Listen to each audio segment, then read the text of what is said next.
네, 시청자 여러분 안녕하십니까. 마켓 시그널 시작하도록 하겠습니다. 진행을 맡은 최윤입니다. 정보경입니다. 어제 장 마감 후에 마이크론의 실적 발표 이후 오늘 시장에서는 반도체 업종이 상승을 했는데요. 하지만 오늘 애플의 가격 인상 소식이 주가의 급락으로 이어지면서 나스닥과 S&P 500을 끌어내린 하루였습니다. 3대 지수는 혼조세로 마감을 한 간밤 뉴욕 증시였습니다. 네, 필라델피아 반도체 지수는 3% 이상의 상승 탄력을 나타냈는데요. 반도체 기업들은 오르는데 오히려 그 앞에 단에 있는 M7 기업들이 왜 하락하는지 오늘 마켓 시그널에서 자세하게 다뤄보도록 하겠습니다. 네, 시장에 있었던 다양한 이슈들 우리에게 보내는 시그널까지 저희와 함께 만나보시죠. 저와 함께 뉴욕 증시 3대 지수의 마감 상황부터 확인해 보도록 하겠습니다. 뉴욕 증시 3대 지수 마감 상황 확인해 보도록 하겠습니다. 오늘은 다우 지수만 유일하게 올라준 하루였습니다. 다우가 0.14% 오르면서 상승으로 마감을 했고요. 오늘 애플의 가격 인상 소식이 주가의 급락으로 이어지면서 나스닥을 끌어내렸습니다. 0.46% 하락한 나스닥이고요. S&P 500도 0.01% 빠지면서 약보합권에서 마감했습니다. 3대 지수는 오늘 혼조 흐름을 보였습니다. 자, 국제 유가의 움직임은 어떻게 흘러가고 있을까요? 이어서 바로 확인을 해보시죠. 자, 국제 유가가 전쟁 이전 수준을 찾아가고 있습니다. 하지만 오늘 장중에 이란 혁명 수비대가 호르무즈 해협 인근의 화물선을 공격했다는 소식이 전해졌는데요. 2.5% 상승한 WTI고요. 배럴당 72달러 선에서 우리 시간 5시 기준으로 움직였습니다. 마이크론 호실적 발표 이후에 반도체 쪽으로는 자금이 크게 유입이 되고 있습니다. 필라델피아 반도체 지수 오늘 3.5% 넘게 강하게 올라주면서 마감했습니다. 시장을 움직인 이슈들은 어떤 게 있는지 마켓 무버 이슈로 지금부터 하나씩 자세하게 확인해 보도록 하겠습니다.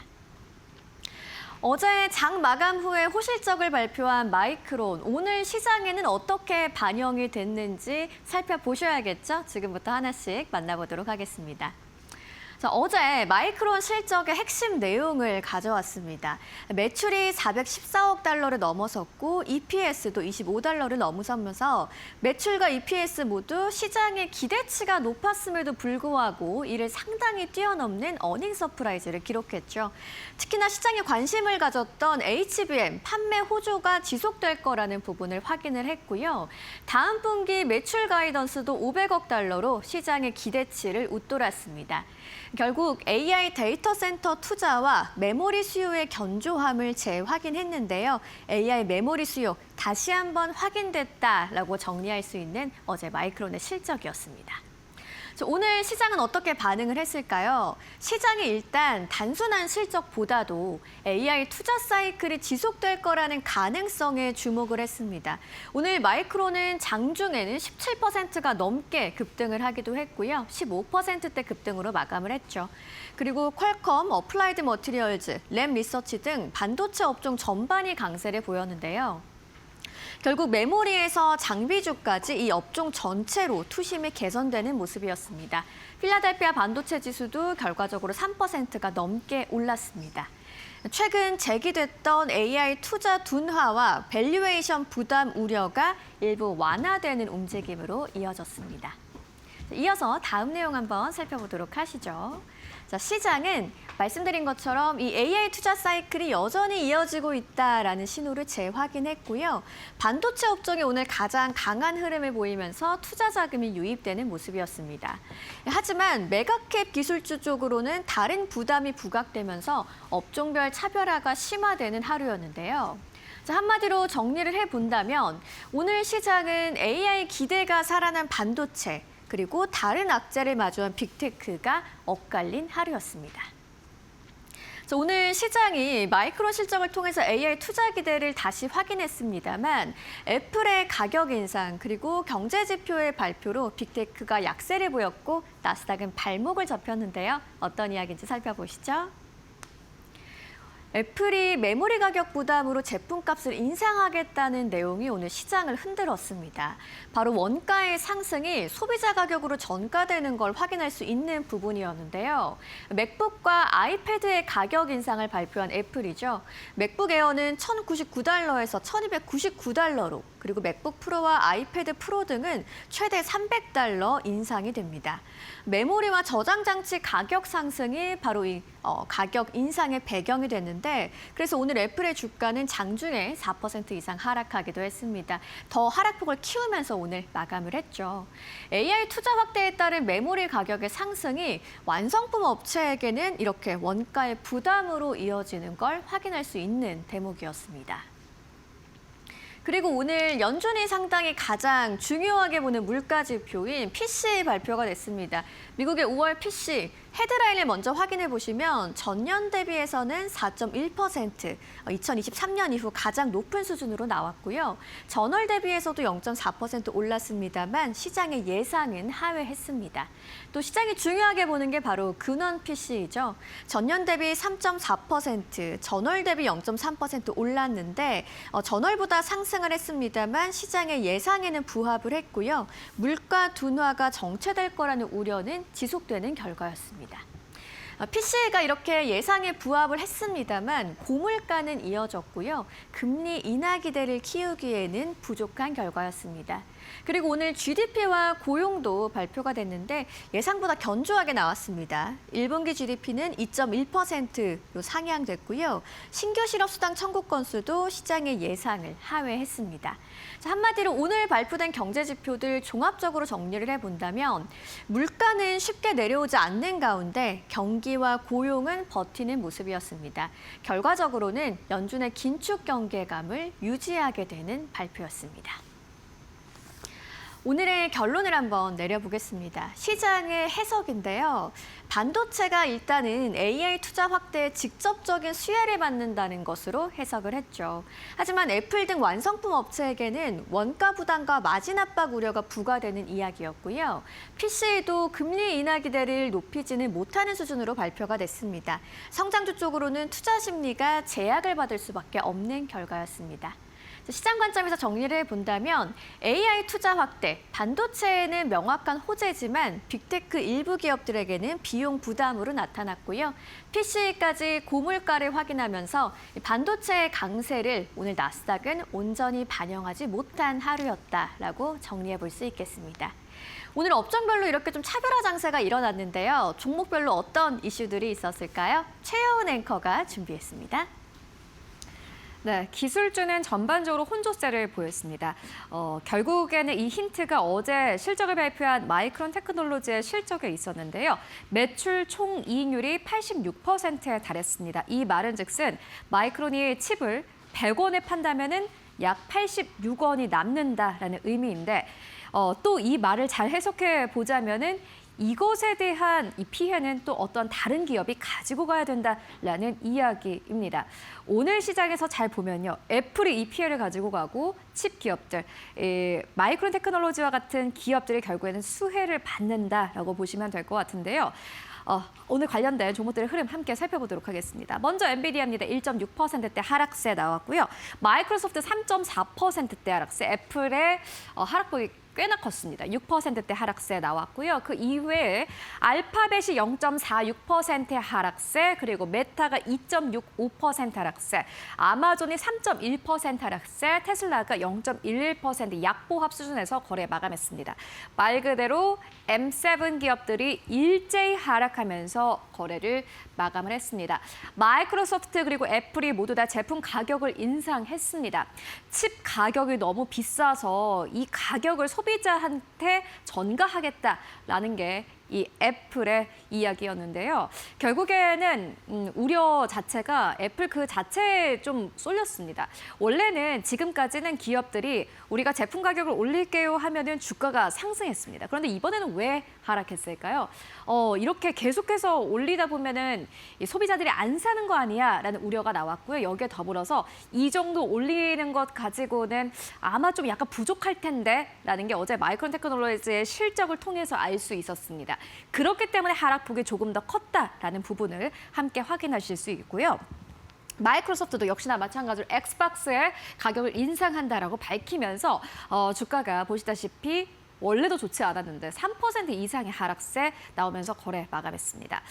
다만 그럼에도 불구하고 또 간밤 증시의 특징이라고 한다면요. 많은 투자 의견들이 쏟아졌는데 마이크론 테크놀로지가 실적을 발표하면서 마이크론의 호실적에 수혜를 받게 된다라는 헤드라인의 투자 의견들이 꽤 많았습니다. 샌디스크가 그 대표적인 예였는데요. 샌디스크 같은 경우에는 마이크론 호실적에 수혜를 받게 됐다라면서 시티은행이 투자 의견에 대해서 매수를 의견을 제시했고요. 2,500달러까지 오를 것이다라는 투자 의견을 제시했습니다. 이에 따라서 주가가 21% 이상의 급등세가 나왔고요.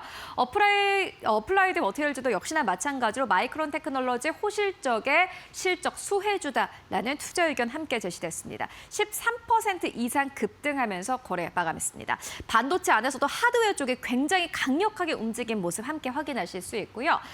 그 이외에도 사실은 AMD, 마이크론 테크놀로지, 인텔, 텍사스 인스트루먼트, 퀄컴까지 일제히 상승 탄력을 보였습니다. 다만 메타 같은 경우는 여전히 약간 노이즈가 있습니다. 내부 고발 전직 임원에 피소를 당했다는 소식이 있었고요. 주가가 원래 좋지 않았는데 노이즈까지 겹쳐지면서 더 이상 상승 모멘텀이 없는 상황입니다. 그렇다면 이러한 시장 상황 어떠한 특징주들이 있었는지 하나하나 자세하게 살펴보도록 하겠습니다. 오늘 세 가지 특징주 준비했는데요. 먼저 첫 번째 특징주입니다. 마이크론입니다.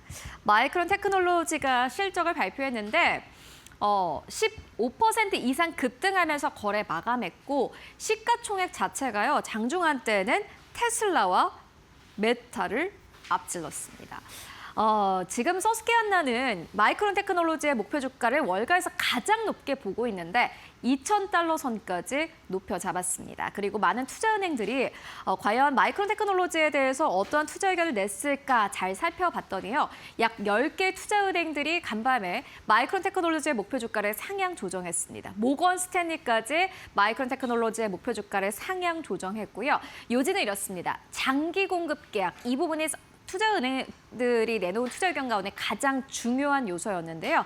마이크론 테크놀로지의 실적이 하방이 막혀 있다라면서 장기 공급 계약에 따라서 앞으로 실적 확대가 계속해서 이어질 것이다라는 게 요지였습니다. 이에 따라서 주가 자체가 상승 탄력을 보였고 이제 뉴욕 증시에서 정말 시가총액이 이 덩치가 계속해서 커지고 있는 모습 보여주고 있습니다. 이 말인즉슨 마이크론 테크놀로지가 그 값어치를 밸류에이션을 계속해서 인정받게 된다면은 한국 증시의 삼성전자, SK 하이닉스도 역시나 마찬가지로 제 값어치를 인정받을 수 있게 될 겁니다.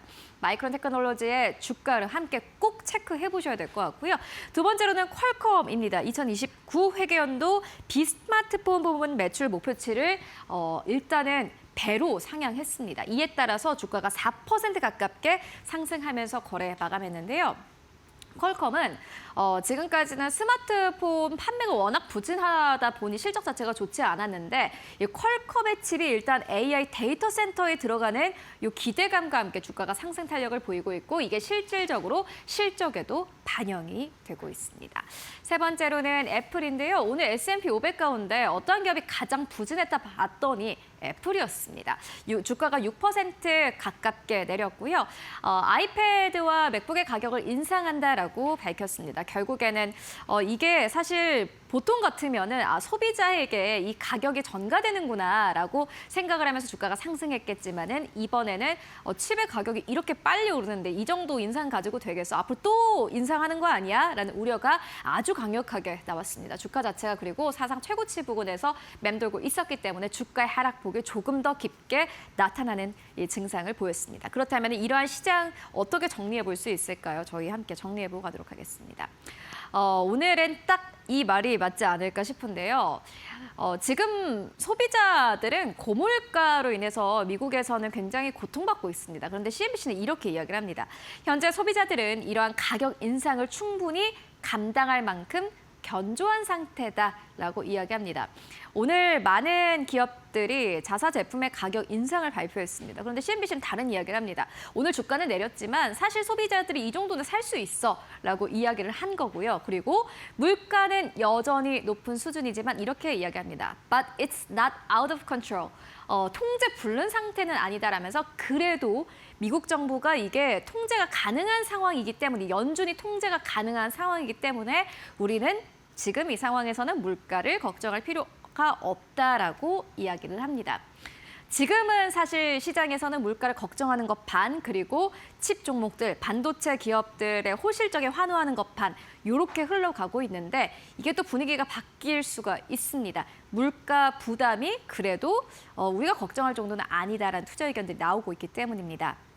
앞으로 흐름이 어떻게 흘러가게 될지 여러분들 함께 체크해 보시면 좋을 것 같습니다. 네, 지금까지 현지 시간 목요일 시장 함께 정리해 보고 왔습니다.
월가에서 보내는 시그널을 알아보는 시간입니다. 월가 시그널 오늘도 신일섭 위원님과 함께합니다. 안녕하세요. 네, 뉴욕 증시 마감 상황 이야기부터 해보도록 하겠습니다. 반도체는 잘 갔는데 애플의 가격 인상 소식이 나스닥을 좀 끌어내린 하루였습니다. 위원님께서는 어떤 부분을 좀 집중해서 보셨을까요? 뭐 요즘의 주인공은 반도체 주니까요. 필라델피아 반도체 지수가 그 4대 지수를 통틀어서 가장 유의미한 지금 그 상황이죠. 네. 그래서 반도체 지수가 지금 매그니피센트 7의 주가보다는 뭐 상당히 중요하다. 왜냐하면 테슬라도 그렇고 반도체를 다 씁니다. 테슬라의 자동차에도 반도체가 들어가고요. 애플의 폰에도 반도체가 들어갑니다. 그러니까 우리가 최종 수요 제품으로 쓰는 곳에 다 반도체가 들어가기 때문에 가격 인상을 하지 않으면 버틸 수 없는 순간까지 온 거죠. 그래서 팀 쿡이 평생 사업하면서 이런 적 처음이다라고 얘기를 했습니다. 근데 그렇게 되면 어떻게 되냐? 높은 가격을 받으면 좋은 거 아니야? 하지만 가격이 높아서 수요를 미룰 가능성이 있는 거죠. 테슬라 가격이 너무 비싼데 아이폰 가격이 너무 비싼데 우리 지금 어렵잖아. 그냥 옛날 거 중고차 쓰자. 중고폰 쓰자. 이러면서 수요가 줄어들 우려가 있는 거죠. 그 메모리 반도체에도 경계론이 나오는 게 그 지점이었거든요. 네. 그런 식으로 최종 수요가 늦춰져서 이 사이클이 다시 제한이 될까 봐 경계론이 나오고 있지만 아직은 압도적인 성장론이 위에 있고 마이크론 테크놀로지의 실적 발표가 어닝 서프라이즈가 나오면서 그게 잠재워졌지만 역시 불신은 계속 살아있는 부분이죠. 저게 이제 연쇄 적용을 일으킨다면 만약이죠.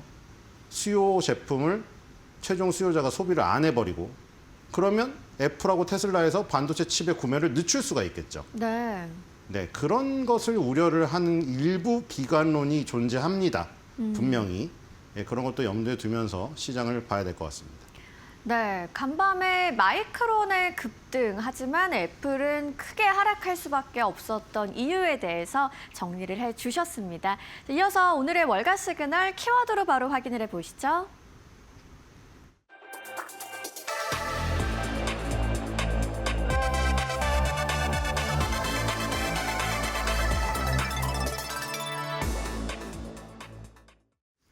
마이크론은 어제 장 마감 후에 실적 발표로 AI 거품론을 잠재웠습니다. 시장의 기대치가 높았는데도 그걸 뛰어넘는 깜짝 실적을 발표했죠. 오늘 마이크론에 관한 이야기로 월가 시그널의 첫 번째 키워드 한번 문을 열어보도록 하겠습니다.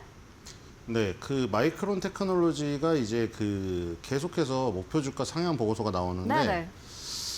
이게 좀 경쟁적인 것 같아요. 우리나라 SK 하이닉스 500만 원 나왔거든요.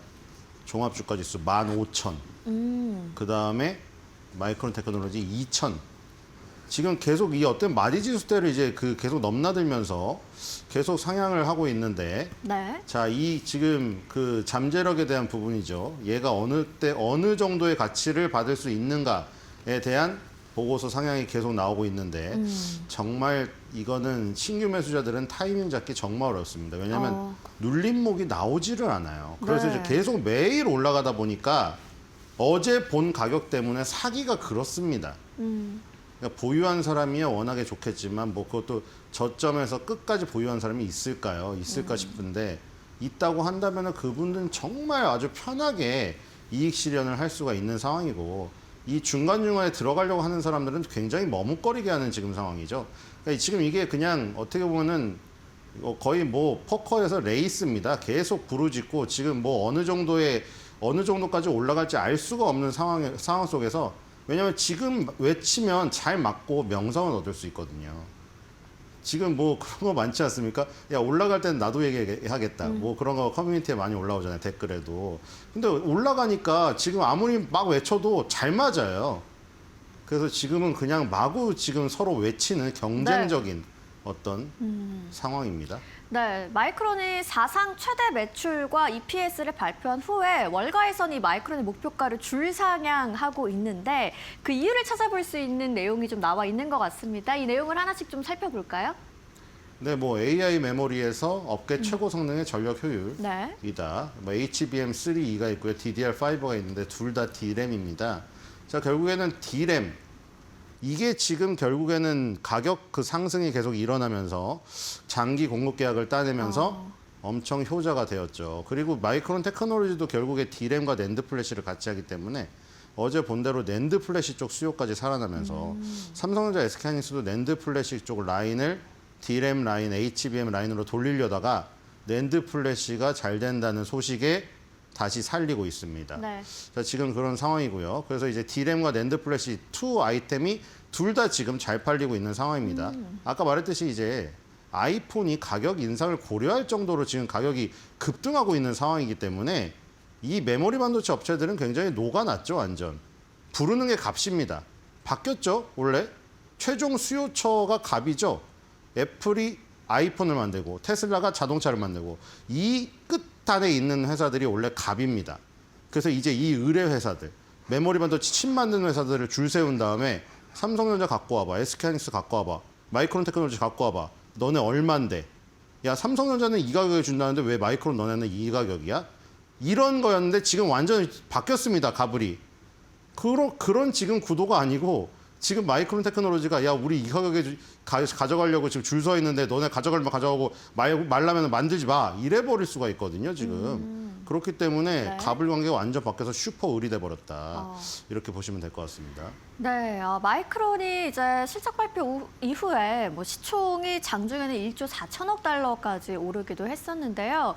애프터마켓에서 쭉 오르다가 간밤에도 상당히 급등을 했습니다. 16% 가까이 올랐는데 주가 흐름을 차트를 통해서 한번 이어서 볼까요? 네, 시간외에서 그 고점을 돌파 못했다고 했는데 본장에 고점 돌파를 해버렸습니다. 자, 그래서 신고가를 가버렸죠. 자, 장중에 꼬리를 달긴 했습니다만 결국에 종가상으로 위에 갔습니다. 봉은 음봉입니다만 지금 이 밑단에 종가죠. 종가가 그 3일 전에 종가 위에서 끝났습니다. 거의. 그렇죠? 3일 전에 종가가 여기고 여기는 음봉은 밑에가 종가고 양봉은 위에가 네네. 종가죠. 종가 위에서 끝났습니다. 결국에는 신고가를 돌파했기 때문에 이제 그 실적 발표 항상 장 후에 나오기 때문에 시간 외에서 반영이 되고 본장에서 이게 반영이 될지 안 될지는 열려봐야 하는데 본장에서도 네. 결국 그걸 반영했습니다. 네네. 결국에 이 기술적 이격에도 불구하고 실적 발표가 워낙에 좋게 나왔기 때문에 시장에서도 수급이 이 지지 수급이 많았던 걸로 보입니다. 밑꼬리를 길게 달고 위로 올랐죠. 네. 그러면 이제 우리 시장에서 짝꿍 같은 기업이죠. SK 하이닉스. 오늘 좀 어떤 흐름이 이어질 거라고 보세요? 네, SK 하이닉스와 삼성전자의 1, 2 달툼이 정말 재밌습니다. 뭐 네. 물론 이건 그 두 개를 제외하고는 정말 잔인한 시장입니다만, 그렇죠? 삼성전자, SK 하이닉스 관련주 아니면은 아예 자리도 발도 못 뻗을 정도예요, 진짜로. 그 정도로 좀 너무 잔혹합니다만 어쨌든 삼성전자, SK 하이닉스 두 명만의 싸움만 본다면은 상당히 흥미진진하다. 오늘도 아마 삼성전자의 추격과 SK 하이닉스가 수성하려는 이제 SK 하이닉스가 수성하는 입장이 됐어요. 수성하려는 이 상황이 계속 지속이 되리라 생각이 되고요. 지금 보면은 주가가 목표 주가가 노무라에서 500만 원짜리가 나와버렸거든요. 우리나라 증권사에서는 430만 원이 나왔고 네. 지금으로부터도 130만 원에서 거의 뭐 200만 원 가까이도 더 오를 수 있다는 지금 이 상황이기 때문에 네. 과연 어디까지 오를 수 있을까 한번 지켜봐야 될 것 같습니다. 네. 월가에서 마이크론의 목표 주가도 줄상향을 하고 있는데 우리 시장의 SK 하이닉스 500만 원대까지 보는 의견도 있습니다. 오늘도 좀 굿시그널 기대가 되네요. 삼성전자, SK 하이닉스 오늘 흐름도 계속 좀 지켜보도록 하시죠. 이어서 월가 시그널 두 번째 키워드 만나보겠습니다.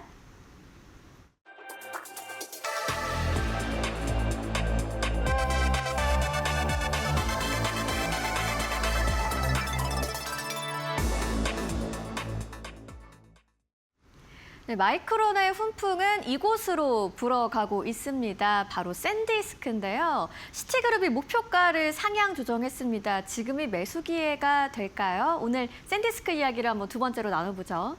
네, 이제 샌디스크가 이제 짝꿍이죠. 마이크론 테크놀로지와 샌디스크가 지금 완전 네. 주도하는 투톱입니다. 뭐 물론 아직도 엔비디아가 AI 씬의 제왕이다.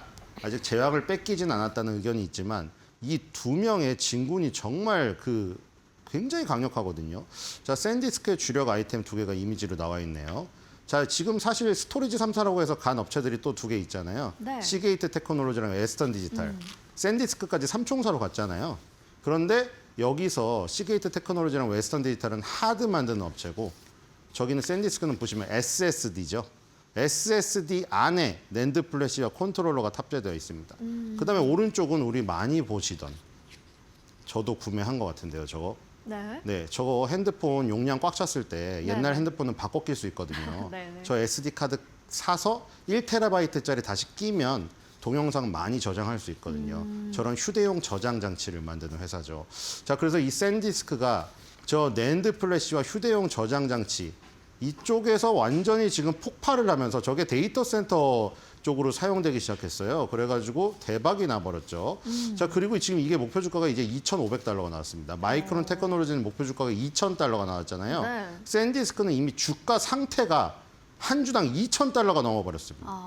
그래서 결국 더 올려야 되니까 2,500달러.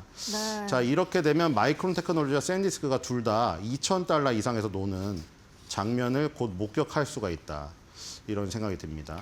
네, 시티그룹에서 이제 목표가를 상향 조정하면서 매수 의견을 유지를 했는데 그게 이제 바로 마이크론에서 불어오는 훈풍 덕분이라는 얘기입니다. 다음 장에 그 얘기가 나와 있더라고요. 애널리스트가 어떤 이야기를 했는지 한번 짚어주시죠. 네, 아까 그 실적 마이크론의 실적이 이렇게 나왔죠. 414억 6천만 달러 매출, 주당 순이익 25.11 네. 나왔습니다. 다 어닝 서프라이즈고. 자, 지금 예상치 자체가 상당히 높았음에도 불구하고 그걸 뛰어넘었습니다. 결국에 마이크론 테크놀로지의 실적 발표가 왜 마이크론 테크놀로지와 샌디스크의 주가 급등을 같이 불러왔냐. 이게 연쇄작용이거든요. 네. 아까 그 마이크론 테크놀로지의 이미지에 나와 있었잖아요. HBM3E와 DDR, D램이 나와 있었죠. 그러니까 그 범용 D램, 그다음에 D램을 수직으로 쌓은 HBM, 여기가 가격이 높아지다 보니까 그 가격이 높아진다는 것은 수요가 굉장히 크다는 거죠. 거기서 저장 장치가 부족하니까 낸드 플래시 그리고 휴대용 저장 장치 만드는 샌디스크까지 수요가 확산이 된 거예요. 그래서 샌디스크 거기다 이제 뒤에 아까 말했던 시게이트나 웨스턴 디지털은 옛날에 쓰던 우리 그 하드 만들던 업체거든요. 여기까지 여파가 미친 거예요, 지금. 도미노죠, 완전 도미노로 여기까지 온 거고. 그러니까 마이크론 테크놀로지 실적 발표가 좋으면 샌디스크 여파도 좋을 것을 의미하기 때문에 같이 움직이는 겁니다. 자, 마이크론은 타이트한 낸드 업계 상황과 제품 믹스에 힘입어 예상보다 더 나은 분기 실적을 발표했다. 그러니까 저기도 보시면은 낸드를 찝고 있잖아요, 지금. D램하고 HBM 얘기는 이미 많이 나온 얘기고 이제는 낸드 업계 상황. 이것 때문에 실적이 좋아졌다고 얘기를 하고 있습니다. 네. 자, 샌디스크도 바로 나오죠. 구조적으로 유리한 이런 환경의 수혜자가 될 거다. 그다음에 데이터 센터로의 비중 증가. 그러니까 우리가 일반인들이 쓰는 휴대용 저장 장치 만들던 업체가 데이터 센터 관련 핵심주가 돼버린 거예요. 그러니까 저렇게 4,400%라는 와. 말도 안 되는 수익률이 나왔는데 네. 저기서 다시 또 목표 주가 상향이 나왔습니다. 1년간 4,400% 이상이 넘게 올랐는데 여기서 더 오를 거다라는 월가의 의견입니다. 구조적으로 환경도 유리하고 데이터 센터 비중 확대가 이 경쟁력을 뒷받침해준다라는 시티그룹의 이야기였는데요. 샌디스크의 주가 흐름을 차트를 통해서 보면 더 이해가 쉬울 것 같습니다. 다음 화면 통해서 함께 볼까요? 네, 완전히 판박입니다. 자, 마이크론 테크놀로지의 차이는 아까 전에 마이크론 테크놀로지는 이 양봉에 이 몸통이 조금 작았습니다. 그러니까 밑바닥에서 더 밀어 올렸죠. 근데 얘는 몸통이 조금 깁니다. 그 차이점만 있을 뿐 거의 유사합니다. 차트가 너무 유사해요. 네. 지금 이 최근 4일간의 흐름은 완전히 똑같습니다. 갭 상승 한번 나오고 갭 하락 나왔다가 다시 갭 상승으로 올리면서 종가는 그 3일 전에 그 종가 위에서 끝났습니다. 샌디스크도 마찬가지고 결국 종가로 사상 최고가를 돌파했죠. 자, 결국 이런 흐름이 이 샌디스크와 마이크론 테크놀로지가 둘 다 동시에 일어나고 있기 때문에 이렇게 되면 실적 발표 이후에 기술적인 모습까지 완성이 되었기 때문에 다음 실적 발표 때까지도 또 기대감으로 다시 또 오르지 않을까. 자, 지금 이게 저기 4월 달부터 계속 오른 것으로 보이는데 지금 4월 달에 오를 때도 보면 지금 이 정도 각도로 보였을 거예요. 그러니까 지금 그 무슨 얘기냐면 산을 정상까지 올라오면 중턱 아래가 굉장히 낮아 보이는데 막상 중턱을 올 때는 굉장히 가팔라 보인다는 거죠. 네. 그렇기 때문에 계속 이게 차트가 눌려 보여요. 많이 오르면. 근데 그때는 모르죠. 그게 어려운 겁니다, 여러분들.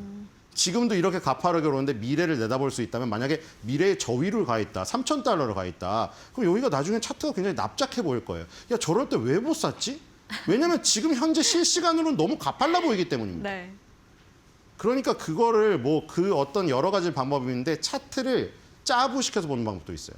이거를 완전히 줄여요. 폭을 줄여가지고 위치 네. 에너지에 대한 불안감을 줄이는 방법도 있습니다. 그런 강심장을 갖게 하는 어떤 장치를 통해서 오래 보유하는 방법도 있다. 이렇게 보시면 될 것 같습니다. 네, 알겠습니다. 저희가 마이크론 얘기할 때는 SK하이닉스로의 시그널을 한번 이야기해 봤는데 그렇다면 샌디스크는 우리 시장에서 어떤 종목으로의 시그널을 기대해 보면 좋을까요? 역시 SK하이닉스의 거의 분신과도 같은 SK스퀘어죠. 지금은 솔직히 이거는 네. 너무 잔인해요, 시장이. 근데 어쩔 수 없어요. 지금 올라가는 게 SK스퀘어 같은 SK하이닉스 지분 가진 회사, 삼성전자 지분 가진 삼성생명, 삼성물산 이런 거밖에 없어요. 10위 안에 아예 종목이 아무것도 없습니다, 여러분들. 조방원 핵심주도 다 10위 밖으로 밀려났어요. 네. 그러니까 10위 안에는 그냥 삼성전자, SK하이닉스 판이에요. 그러니까 수익을 얻으려면 어쩔 수가 없어요. 지금 이 상황이 만약에 더 진행된다고 해도 나아질까요? 저는 더욱더 심화된다고 봅니다. 네. 지금 삼성전자, SK하이닉스 두 개 비중 합쳤더니 50%가 넘었더라고요. 거기다가 SK스퀘어, 삼성생명, 삼성물산 이런 거 다 합치잖아요. 우리나라 주식 코스피 시총 비중의 60%가 넘어요. 지금 그러니까 다른 거 종목 1,800개 다 하락해도 그냥 10개만 올라가면 지수는 그냥 15,000, 20,000을 갑니다. 그러니까 다른 종목 가지신 분들은 얼마나 소외가 되겠어요. 네. 어쩔 수 없습니다. 원래 시장의 논리가 이렇고 승자 독식이기 때문에 뭐 수익을 얻으려면은 여기 붙어 있을 수밖에 없네요. 네.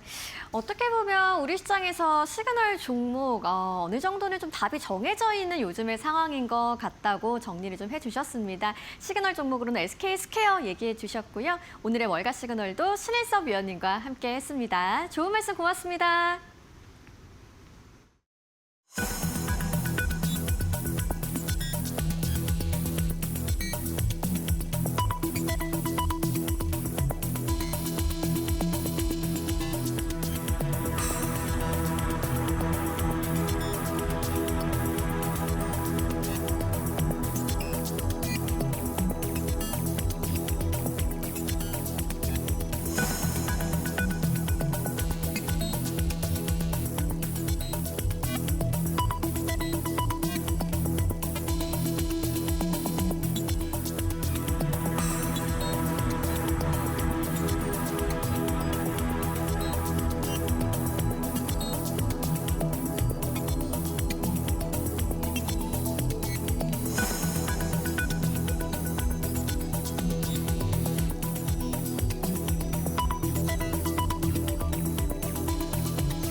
네, 머스트노 5입니다. 개장 전에 알아야 할 5가지 뉴스 짚고 가도록 하겠습니다.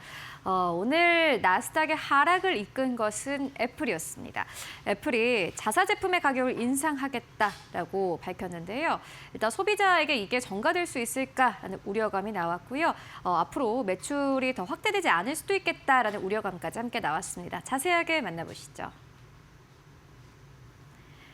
세계적인 메모리 품귀가 이어지면서 애플도 결국 제품 가격 인상을 단행했습니다. 현지 시간 25일 애플 온라인 매장에 게시된 가격 정보를 보면 애플은 맥북 가격을 100에서 300달러, 아이패드 가격을 100에서 200달러 올렸습니다. 세부적으로 맥북 프로의 가격은 1,699달러에서 1,999달러로 300달러 올렸고 맥북 에어는 1,099달러에서 1,299달러로 200달러 인상됐습니다. 또 학생들을 겨냥해 지난 3월 599달러에 중저가로 출시됐던 맥북 네오는 불과 3개월여 만에 100달러 높은 699달러로 가격을 재책정했습니다.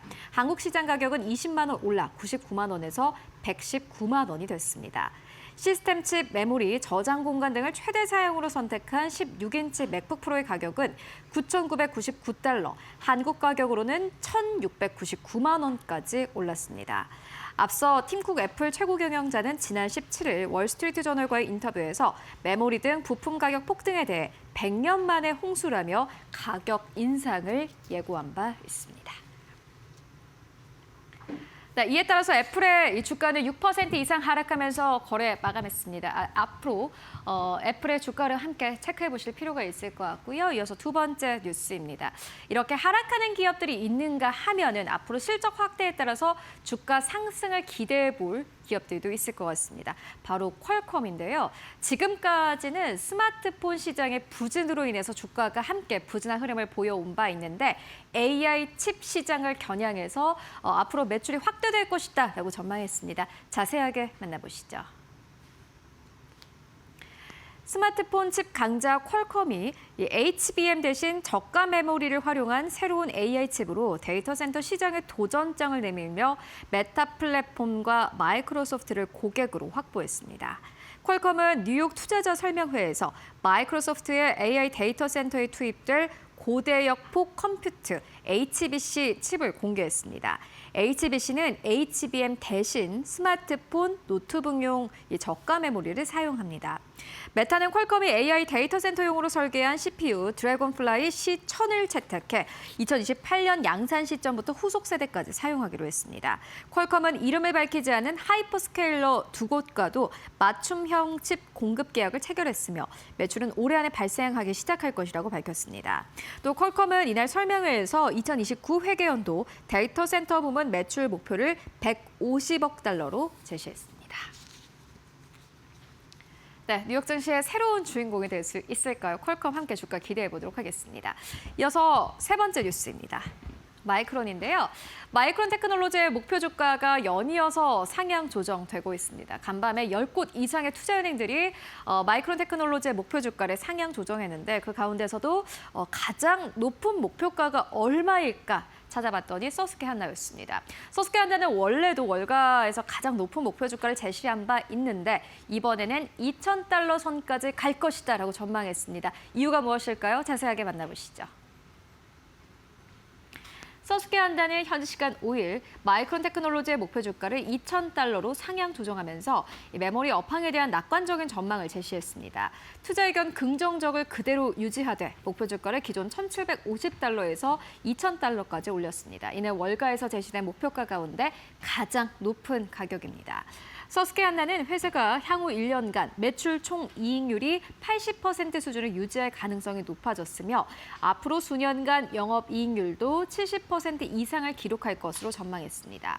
또 마이크론 테크놀로지가 향후 계획 중인 공급 계약이 모두 체결되면 전체 매출의 50% 이상이 장기 계약을 기반으로 발생할 것으로 예상했습니다. 서스케한나는 이 같은 장기 계약을 바탕으로 마이크론이 2027 회계연도에 $1,100억 이상의 잉여 현금 흐름을 창출할 수 있을 것으로 전망했습니다. 또 2027 회계연도 말에는 연환산 주당 순이익이 $200에 이를 가능성도 함께 제시했습니다. 칩이 부족하니 칩을 파는 기업들의 주가는 상승 탄력을 강력하게 가지고 가고 있습니다. 메모리 3사, 마이크론 테크놀로지, 삼성전자, SK 하이닉스 3사의 주가 함께 기대해 보도록 하겠습니다. 이어서 네 번째 뉴스 바로 만나보시죠. 이렇게 칩을 판매하는 기업들도 있는가 하면요. 칩을 사야 되는 기업도 있습니다. M7 기업의 대표적인 예가 아닐까 싶은데요. M7 기업들은 사실 거의 다 이 칩을 필요로 합니다. 그래서일까요? 주가는 최근 들어서 지지부진한 흐름을 보이고 있는데 간밤에 CNBC에서 이 시가총액 증발에 대한 뉴스를 내놓았습니다. 자세하게 만나보시죠. 미국 대형 기술주 매그니피센트 M7의 시가총액이 이달에만 약 $3조 감소하며 월간 기준 역대 최대 감소폭을 기록할 전망입니다. 다우존스 마켓 데이터에 따르면 테슬라와 애플, 마이크로소프트, 메타, 엔비디아, 아마존, 알파벳 등 7개 기업의 시가총액은 6월 들어 현재까지 $2조 9,900억 줄었습니다. 이내 월간 기준으로 역대 최대 감소 규모가 될 것으로 예상됩니다. 현재 M7 합산 시가총액은 $20조 8천억 수준입니다. 특히 오늘 AI 대형주 중심으로 차익 실현 매물이 쏟아지면서 애플의 주가는 6.42% 하락해 $274.27의 거래를 마감했으며 메타, 알파벳도 일제 하락하며 M7 전반의 약세를 이끌었습니다. 한국에서도 SK하이닉스가 삼성전자를 제치고 시가총액 1위를 달성했습니다. M7 기업들도 약간의 변화가 보이고 있는데요. 역사의 변곡점에 서 있는 듯합니다. 앞으로 M7 기업들의 주가 흐름 그리고 이 M7을 대체할 기업들은 어떠한 기업이 될지 함께 발굴해 보도록 하겠습니다. 이어서 마지막 뉴스 만나보시죠. 이번에도 SK하이닉스 빼놓을 수 없을 것 같은데요. SK텔레콤이 SK하이닉스의 낸드 사업법인의 7천억 원대의 출자를 결정했다라는 부분이 어제 공시가 됐습니다. 자세하게 만나보도록 하겠습니다. SK텔레콤이 SK하이닉스의 미국 투자법인에 7천억 원대의 대규모 투자를 결정했습니다. 금융감독원 전자공시 시스템에 따르면 SK텔레콤은 전날 SK하이닉스 낸드 프로덕트 솔루션에 7,383억 8,400만 원을 출자하는 약정을 체결했다고 공시했습니다. SK텔레콤은 신규 주식 1,198주를 취득해 지분 0.9%를 보유할 예정입니다. 이 회사는 올해 1월 SK하이닉스가 솔리다인 및 $100억 출자해 만든 미국 소재 AI 전문 투자법인입니다. 출자 방식은 약정 한도 범위 내에서 계약 체결일로부터 4년인 약정 기간 동안 필요시마다 투입하는 캐피털 콜 방식으로 집행됩니다. SK텔레콤 관계자는 SK그룹이 AI 데이터 센터의 풀스택 역량을 보유하고 있는 만큼 계열사 간 공동 투자를 통한 시너지를 위해 SK하이닉스가 설립한 AI 컴퍼니에 출자한다며 급변하는 AI 생태계에서 다양한 기회를 발굴할 계획이라고 밝혔습니다. 네, SK 하이닉스 투자 소식도 있었지만 어제 또 한 언론사의 단독 보도로 삼성전자도 역시나 마찬가지로 조 단위의 투자를 결정했다라는 보도가 나왔습니다. 앞으로 삼성전자, SK 하이닉스의 투자 부분도 함께 체크해 보실 필요가 있을 것 같습니다. 지금까지 머스트 노우 5와 함께 알아보고 왔습니다.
보도록 하겠습니다. 오늘도 모셨습니다. 타키온의 조우진 대표와 함께 보도록 하겠습니다. 안녕하십니까, 대표님. 예, 안녕하세요. 네, 대표님 어제 SK 하이닉스 두 자릿수 급등률 나왔습니다. 예, 예. 어떻게 보셨어요? 그 ADR 상장이 이제 그저께 저녁에 공시됐으니까 어저께 이제 급등할 것으로 예상을 했는데 생각보다 이제 많이 급등을 했고 또 이제 특이점 중에 하나가 이제 원래 보통 SK하이닉스의 어떤 주가 상승의 견인차는 이제 기관도 아니고 외국인도 아니고 그럼 어디가 개인이었거든요. 근데 어저께 개인이 무려 2조 원을 매도를 했는데도 불구하고 이제 급등을 했습니다. 외국인도 매도를 많이 했고요. 외국인도 한 3천억 매도를 했고요. 그러니까 기관이 어제 2조 6천억을 갖다가 매수를 해서 급등을 했는데 그 점이 좀 특이하다라는 생각이 들었습니다. 네, 어제 결국에는 SK 하이닉스 그리고 코스피 지수를 이끈 건 기관 투자자였습니다. 어제 개인과 외국인은 좀 팔았더라고요. 그래서 오늘 첫 번째 기사 좀 기대됩니다. 어디서 가지고 오셨어요? 예. 그 ADR 상장이 가지는 시사점 상당히 큰데 그 블룸버그가 또 이제 거의 독보적 영역 중에 하나가 데이터를 분석을 해서 이제 ADR 상장이 가지는 의미를 갖다가 분석했습니다. 그래서 그 부분을 좀 자세히 말씀드리도록 하겠습니다. 네, 알겠습니다. 블룸버그 통신의 보도 가지고 왔습니다. SK 하이닉스 ADR 차익 실현을 위한 핵심 답안지 저희가 제목 그대로 번역을 했거든요. 이 기사에는 어떠한 내용이 담겨져 있습니까? 예. 가장 중요한 거는 이제 결국은 ADR 상장으로 말미암아서 실질적으로 SK하이닉스가 어느 정도 주가를 상승할 수 있는지 상승할 수 있다면 기준이 무엇인지를 갖다가 블룸버그 제시했는데 당연히 이제 제가 지속적으로 말씀드렸다시피 ADR을 상장을 하면 가장 중요한 것은 무엇이냐? 미국에 있는 개인 투자자들, 기관 투자자들이 이제는 마이크론 외에 새로운 어떤 후보가 생겼다. 예전에는 마이크론만 투자했지만 물론 이제 뭐 주지하다시피 SK하이닉스, 삼성전자 투자할 수 있었죠. 펀드나 ETF를 통해서 우회적으로 투자할 수 있었지만 그러기에는 좀 양이 안 차고 그러기에는 또 여러 가지 뭐 하루 이틀 정도 걸리지 않습니까? 이렇게 하기보다는 바로 상장된 주식을 갖다 직접 투자할 수 있기 때문에 거기서 생기는 이제 큰 효과가 있다라고 블룸버그도 적시를 했고 그러면 마이크론만큼이나 SK하이닉스도 동급의 대우를 받을 수 있다. 결국은 마이크론은 D램 전체 시장으로 봤을 때는 3등 기업이고 HBM만 보면 2등 기업이지만 하지만 SK하이닉스가 오히려 시장에서는 마이크론보다 훨씬 저평가되고 있고 헐값으로 거래되고 있기 때문에 마이크론과 동급으로 이제 거래가 된다면 마이크론만큼의 여러 가지 PER이라든지 다른 관점에서 동급으로 거래할 수 있기 때문에 마이크론만큼은 받아야 되지 않느냐. 그러면 이제 그에 따라서 블룸버그가 근거를 따로 제시했습니다. 네, 보니까는 이 블룸버그 보도에 이 마이크론 테크놀로지의 주가 그리고 SK 하이닉스의 주가가 이렇게 같이 비교된 차트가 있더라고요. 예. 그거 설명 좀 해주시죠. 예, 맞습니다.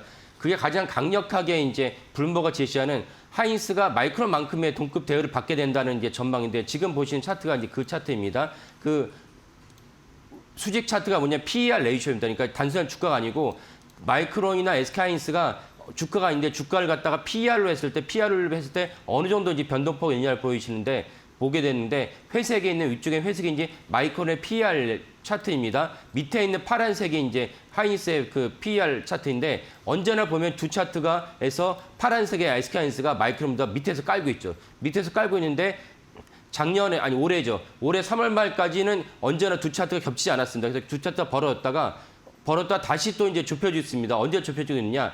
SK하이닉스의 ADR 상장이 점점 실현될 수 있도록 두 차트의 간격이 좁혀지고 있습니다. 그 말은 무엇이냐? 이제 상장이 본격화돼서 뭐 어제뿐만 아니라 많은 분들이 뉴스를 아시겠지만 7월 10일 날 상장이 되고 ADR 상장이 되고 상장이 물량이 많다, 적다 뭐 이런 얘기했지만 TSMC도 사실 처음부터 상장 물량이 많지는 않았습니다. 하지만 일단 물꼬를 트고 나서 의외로 TSMC의 그 ADR에 대한 수요가 크다 보니까 점점 유통 물량이 늘렸거든요. 마찬가지로 이번에 이제 상장하는 것은 전체 상장 물량에 SK하이닉스가 전체 상장 물량의 막 2%, 3% 정도에 불과하긴 하지만 수요가 꽤 많고 시장의 반응이 좋다 보면 점점 늘 것을 보입니다. 결국 물꼬가 텄다는 자체가 중요한 것이기 때문에 지금 차트에서 보시다시피 결국 회색 줄과 있는 마이크론의 차트랑 밑에 있는 파란색의 하이닉스 차트가 겹쳐지면서 실제로는 이제 크로스도 날 거라 보입니다. 이렇게 된다면 하이닉스가 마이크론만큼의 이제 동급 대를 받는다면 그것만 보더라도 30% 정도 상승 여력이 있다는 것이 블룸버그의 분석입니다. 네, 근데 이제 마이크론 이야기를 해주셨는데 마이크론 대비해서 저평가됐다라는 건 저희 시청자분들 다 알고 있는 거잖아요.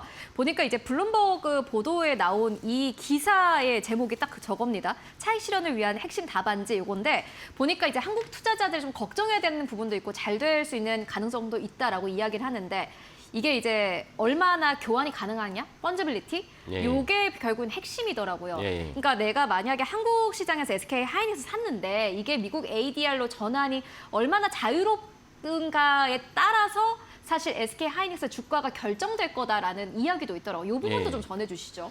근데 그 부분에서 설왕설래가 있는데 SK하이닉스가 요 ADR 상장 관해서 그 공식적으로 이제 제시한 공시를 보면은 둘 다 바꿀 수 있다 나와 있어요. 그러니까 그 부분은 더 이상 그 논쟁할 필요가 없다, 의심할 필요 없다라고 이해하시면 되겠고 다만 TSMC는 사실 처음에 그렇게 하지 않았고 그 약간의 허들이 있었습니다. 그래서 그 부분이 있어서 TSMC의 미국 ADR 주가가 대만 가권지수에 상장된 TSMC 주가보다 좀 프리미엄을 받습니다. 프리미엄 받았는데 SK 하이닉스도 그럴 가능성이 있다라고 블룸버그에서 이야기를 하더라고요.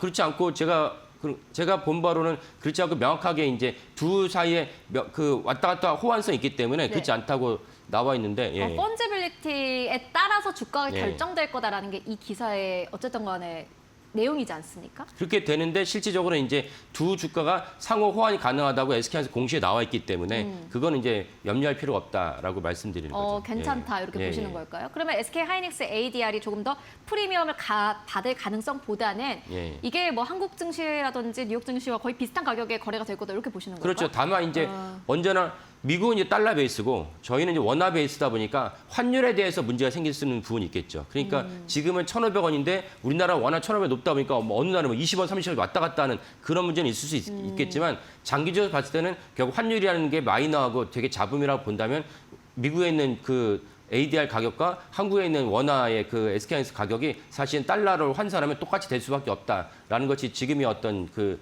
증권거래소에 보고된 입장인 거고 이 부분도 사실은 당연하도록 그렇게 해야 되는 것이 왜냐하면 그렇지 않다면 뭔가 그 원화와 달러를 바꿀 때 장벽이 생긴다면 그거는 SK하이닉스에만 구분되는 것이 아니고 다른 종목, 다른 수출에도 동일하게 적용할 수 있기 때문에 사실 우리 입장에서는 그것은 큰 여파가 끼칠 수 있기 때문에 당연히 달러로 가든 원화로 가든 둘 사이에 문제는 없어야 한다라는 것이 당연하다고 볼 수 있겠습니다. 네, 알겠습니다. 그렇다면은 여기 보니까 이제 두 번째 키워드로 키옥시아 ADR입니다. 이것도 좀 설명을 해주셔야 될 것 같아요.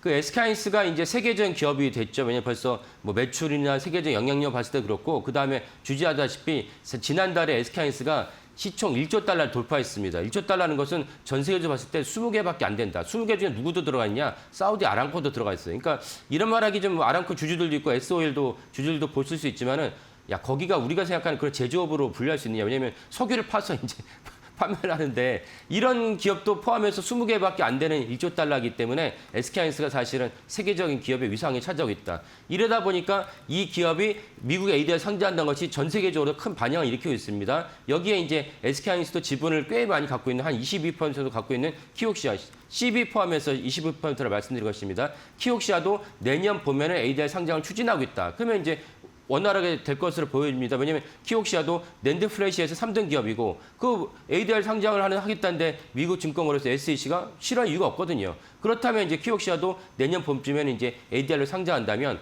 미국 투자가들 입장에서는 메모리 반도체 중요한 기업인 마이크론 원래 있었고 그다음에 SK하이닉스가 뛰어들었고 그리고 키옥시아가 추가로 들어온다면 낸드 플래시 입장에서 샌디스크가 있죠. 샌디스크보다 훨씬 더 마켓시어나 영향이 큰 기업이 키옥시아입니다. 그렇다면 외국 월가 입장에서는 이 메모리 반도체가 쭉 빨라들면서 우리가 보통 맛집 거리, 가구 거리를 얘기하는 것이 무엇입니까? 한 곳만 있지 않고 여러 브랜드 같이 몰려있을 때 생긴 수요가 크지 않습니까? 이런 맥락에서 키옥시아가 내년에 이제 그 봄에 ADR로 상장한다면 또 한 번 SK하이닉스의 주가가 상승하는 데 큰 역할을 할 수 있겠다라고 전망을 합니다. 네, 알겠습니다. 저희 첫 번째 기사로는 블룸버그 통신의 보도 가지고 왔습니다.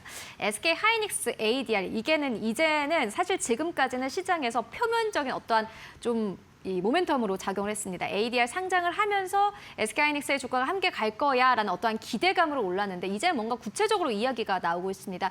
블룸버그 통신은 이렇게 이야기를 합니다. 이 ADR과 본주가 완전히 전환이 가능하냐 이 여부가 결국에는 주가를 결정할 것이다라고 이야기를 했고요. 블룸버그는 SK하이닉스의 논평을 즉각 요청을 했지만 응답하지 않았다라고 보도를 했습니다. 다만 또 한국 언론에서는 사실은 이게 원주와 이제 바로 교환이 가능하다라고 이야기가 나왔습니다. 다만 이 완전 전환 가능 여부에 대해서는 계속해서 저희 히든글로벌에서 전해드리도록 하겠고요. 이어서 두 번째 기사로 옮겨가 보도록 하겠습니다. 그렇다면 대표님 기사 두 번째는 어디서 가지고 오셨어요? 예, 그 파이낸셜 타임즈가 이제 현대차가 지금 파업에 임박해 있는데 그 관련해서 이제 기사를 실었습니다. 그 아시는 분도 많이 계시겠지만 사실 현대차는 매년 5월, 6월이면 노사 간에 언제나 임금 협상을 하고 삐그덕삐그덕 되다가 대부분은 이제 비교적 순조롭게 이제 파업까지는 가지 않았는데 올해는 좀 심상치 않다라는 것이 이제 FTA의 입장이고 그 부분을 좀 자세히 말씀드리도록 하겠습니다. 네, 알겠습니다. 파이낸셜 타임즈의 보도 가지고 왔습니다. 현대차 노조의 파업 이야기를 가지고 오셨는데 그럼 첫 번째 키워드 바로 열어보도록 하겠습니다. 첫 번째 키워드는 현대차 노조의 입장은입니다. 현대차 노조가 이번에는 어떠한 입장을 고수하고 있습니까? 예. 매년은 사실은 이제 임금 협상 올려달라 뭐 이런 것이 파업의 본질이었는데 그렇죠. 올해는 예. 좀 다릅니다. 올해도 이제 임금 협상을 통해서 우리가 받을 수 있는 돈을 올려달라는 것이 하나가 있고 두 번째는 이제 로봇을 이 한국에다 미국에 배치한다는 것까지는 뭐 현대차 노조 입장에서 그거 가지고 뭐 관여할 필요도 없고 할 수도 없지만은 이 아틀라스를 갖다가 한국에 배치하는 것은 안 된다라는 것을 갖다가 협상을 하고 있는데 처음 말씀드렸던 이 인센티브를 갖다가 더 올려달라는 것이 사실 어디서 비롯됐냐? SK하이닉스랑 삼성전자의 노조 합의를 보면서 그분들도 다 뉴스를 보는데 왜 그런 생각이 없었겠습니까? 현대차 노조가 순이익의 30% 성과하고 달라. 지금 SK하이닉스랑 삼성전자는 영업액의 10%를 나눠주기로 했기 때문에 이거보다 더 크다고 볼 수도 있고 두 번째는 무엇이냐? SK하이닉스랑 삼성전자는 예년과 다르게 2년 전보다 작년보다 올해 걸쳐가지고 영업이익이 정말 천문학적으로 이렇게까지 돈을 많이 벌 수 있나 싶을 정도로 엄청난 돈을 벌어들이고 있으니까 그 같이 근무하는 직원들이 우리에게도 나눠달라 이런 어떤 정당한 요구가 있을 수 있지만 현대차는 사실은 아시다시피 올해 정말 영업 환경이 안 좋습니다. 그래서 1분기 같은 경우는 전년 동기 대비 영업이익의 30% 정도 줄었는데도 불구하고 현대차 노조는 줄었으니까 우리는 예전과 똑같이 달라는 것이 아니고 순이익에 30% 달라고 그러니까 이건 정말 대단한 요구다. 너무 과하지 않느냐. 이런 생각이 들 수밖에 없습니다. 그래서 이런 맥락에서는 좀 첫 번째 요구는 좀 어렵지 않을까라고 생각이 합니다. 이게 말씀처럼 그래요. 삼성전자, SK하이닉스는 뭐 돈 많이 벌지 않습니까? 예. 지금 기업 자체가 이렇게 메모리 호황에 따라서 뭐 사실 그리고 직원들도 굉장히 바쁠 거고요. 예. 아마 뭐 SK하이닉스 다니시는 분들, 삼성전자 다니시는 분들 지금 매일매일 야근하고 계실 것 같은데. 근데 또 현대차는 사실 그만큼 실적이 안 좋지 않습니까? 예. 실적이니까 호황은커녕 아까 말씀드린 대로 1분기가 전년 동기 대비 영업이익이 30% 이상 깎였기 때문에 그건 사실은 우리가 자본주의 시장에서 엄청난 호황을 노리는 삼성전자나 SK하이닉스 직원들이 10% 달라고 하는 것은 그나마 이해가 되지만 그럼 거꾸로 그때도 그런 논의가 있었죠. 너네가 그런 요구를 하는데 만약에 영업이익 갖다가 감액한다든지 그리고 불과 4년 전만 하더라도 영업 손실이 났었어요. 그러면 그때 니네 월급을 깎을 뿐만 아니라 해고할 수도 해줘야 되는데 해고는 못 하거든요. 이런 부분이 없는데 니네가 너무 요구한다라는 요구가 있었습니다. 말이 있었습니다. 그러면 똑같이 이번에 현대차 노조가 30% 정도의 1분기가 갖다가 감액이 됐다면 그에 맞춰서 오히려 인센티브를 줄이거나 동결을 해야 되는데 불구하고 현대차 노조가 이렇게까지 요구를 했다는 것은 FT가 뭐라 썼냐? 현대차 노조도 자신들의 요구가 비현실적이라는 걸 알고 있을 것이다 라고 써 있습니다. 그러니까 이 부분도 사실은 현대차 노조랑 노사 간에 다른 식으로 이제 마무리를 하겠지만 제가 볼 때는 이거보다 더 큰 현대차 노조의 쟁점은 무엇이냐면 아틀라스를 갖다가 한국에 반입하지 말라. 두 번째 그게 예, 이제 두 번째 노조, 쟁점이 더 크다라고 이제 생각을 합니다. 그럼 그 부분은 조금 더 짚고 가도록 하겠습니다. 로봇 때문인데 아마 이제 거기서 일하시는 분들도 아마 느끼실 것 같아요. 사실 이 로봇 시대가 얼마 남지 않았고 예, 현대차가 이렇게까지 사실 로봇에 투자하는 이유는 아마 그 이유도 있지 않을까 싶은데 결국 노동력을 대체하기 위한 노력이 아닐까 하는 생각이 드는데 요거는 어떻게 지금 협상이 되고 있습니까? 예. 그 협상에서 결국 평행선을 긋다 보니까 어제 중앙노동위에서 결국은 양사 간의 그 노조와 사측 간의 결국 협상을 결론을 선언했고 그래서 사실은 오늘부터 현대차 노조가 합법적으로 파업을 할 수 있는 절차를 밟을 수 있는 근간이 마련됐습니다. 결국 아틀라스 때문에 이제 이 일이 벌어졌는데 아틀라스가 벌어진 일은 현대차 노조원들 입장에서는 아틀라스를 갖다가 한국에 배치하면서 우리들의 일감이 부족해지니까 우리가 할 수 있는 그 근간이 흔들리게 되니까 우리는 받아들일 수 없다는 것입니다. 그런데 저희 코너에서 제가 수차례 말씀드렸고 이재명 대통령도 비슷한 기조를 얘기했지만 예전에 증기기관이 처음 발명됐을 때 처음 산업 현장에 나왔을 때 그때 많은 어떤 그 특별히 이제 그 배를 타면서 사람들이 노를 저어 노동력으로 이제 배가 움직였을 때 그 부분들이 엄청나게 이제 파업을 했고 방직공조에도 비슷한 일이 있었습니다. 그래서 그 러다이트 운동이라는데 그런 일이 있었지만 현실은 어떻습니까? 지금 지나서 봤더니 그때는 해프닝에 불과할 뿐이고 엄청난 시대의 조를 갖다가 사람이 막는 것은 맞지 않다는 것을 우리가 인식하고 있지 않습니까? 마찬가지로 현대차 노조도 이걸 수용해야 되는 것이고 두 번째 무엇이냐? 만약에 아틀라스를 갖다가 배치하지 않는다면 현대차는 사실상 사업의 존폐의 기로에 설 수 있다라는 저는 그렇게 봅니다. 왜?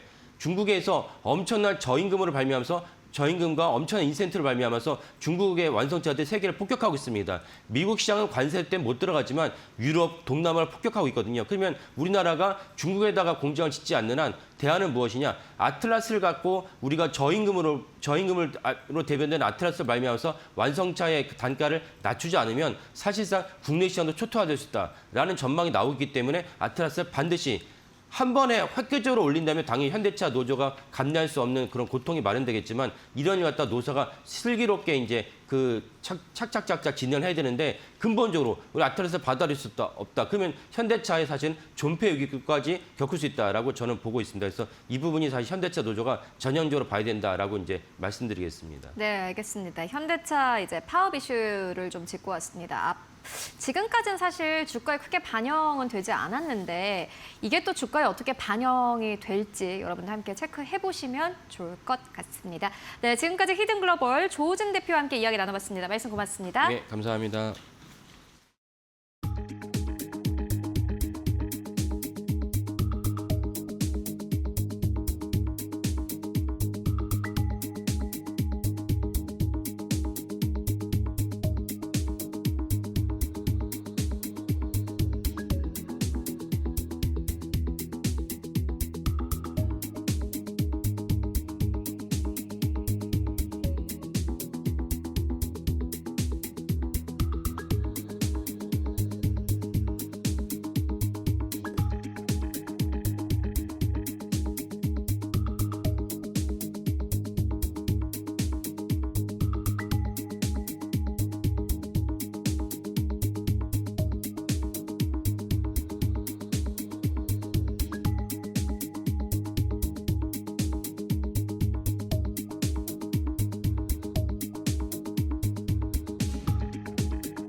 네, 6월 26일입니다. 금요일이고요. 자, 오늘 이슈 브리핑 또 세 가지 내용 하나하나 좀 말씀드리겠습니다. 첫 번째, 마이크론 실적 관련된 부분 어제 자세히 잘 내용을 보셨을 거고 저는 어제 실적 발표 이후에 컨퍼런스 콜이 마이크론 테크놀로지가 무려 2번에 걸쳐서 진행이 됐습니다. 이것도 되게 이례적인 건데요. 컨퍼런스 콜이 그러니까 실적 발표 이후에 컨퍼런스 콜이 이렇게 2번에 걸쳐서 나눠서 한다라는 거는 두 가지 이유가 있다고 하더군요. 첫 번째는 회사가 굉장히 할 얘기가 많다라는 거.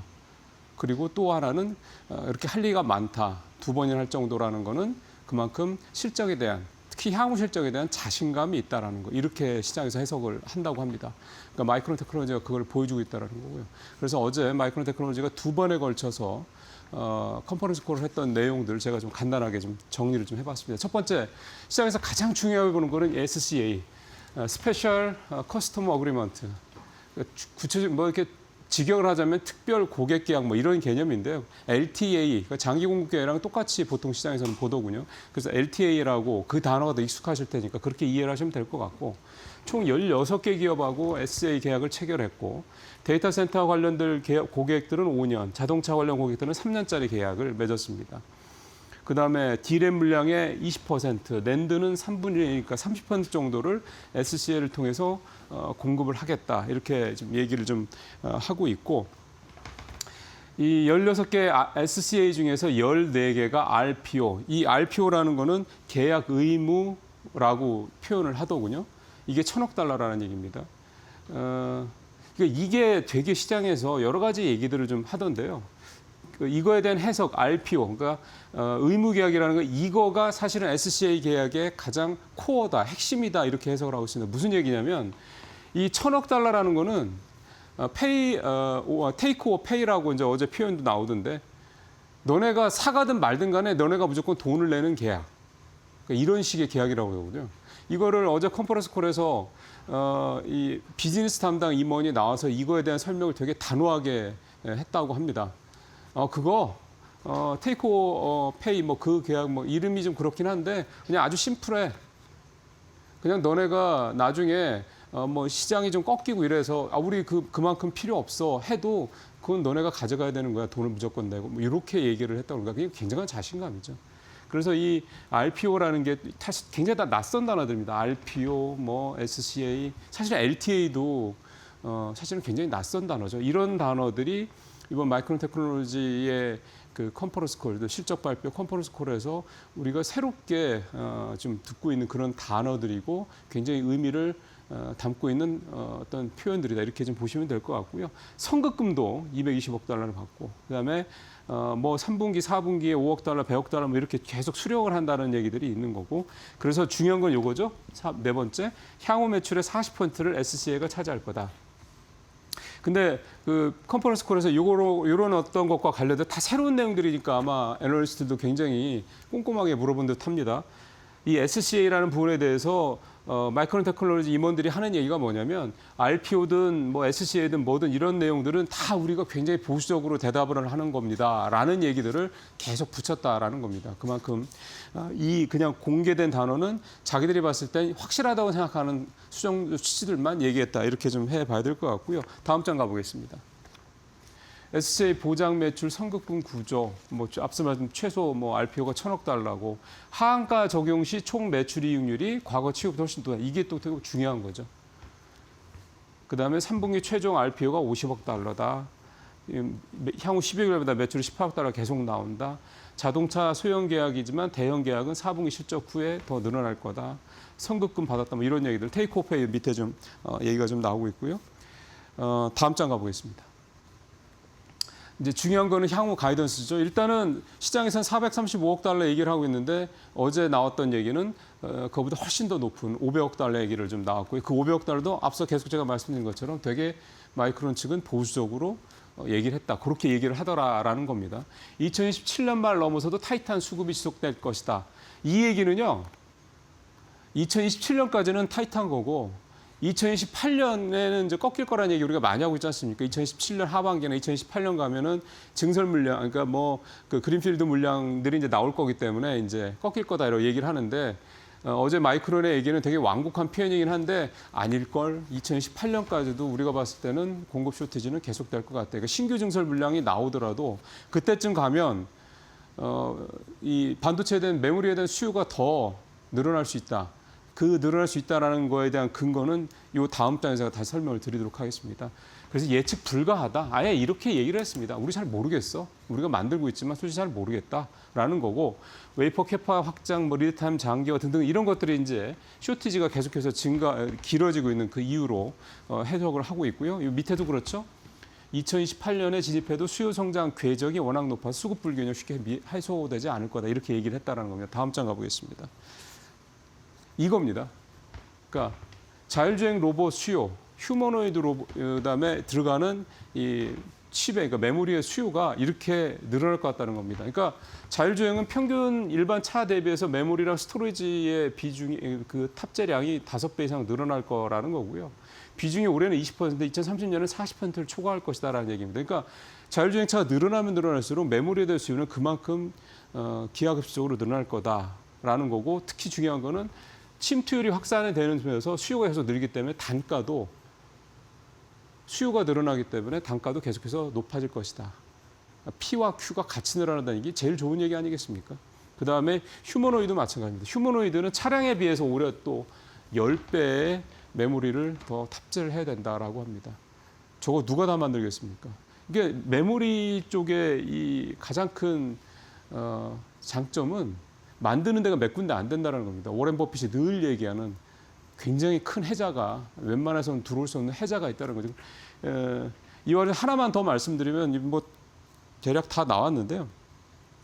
그 향후 이 수요와 관련된 공급과 관련돼서 제일 좀 변수로 생각하는 게 중국 쪽 얘기 아니겠습니까? 그거에 대해서 당연히 애널리스트가 물어봤고요.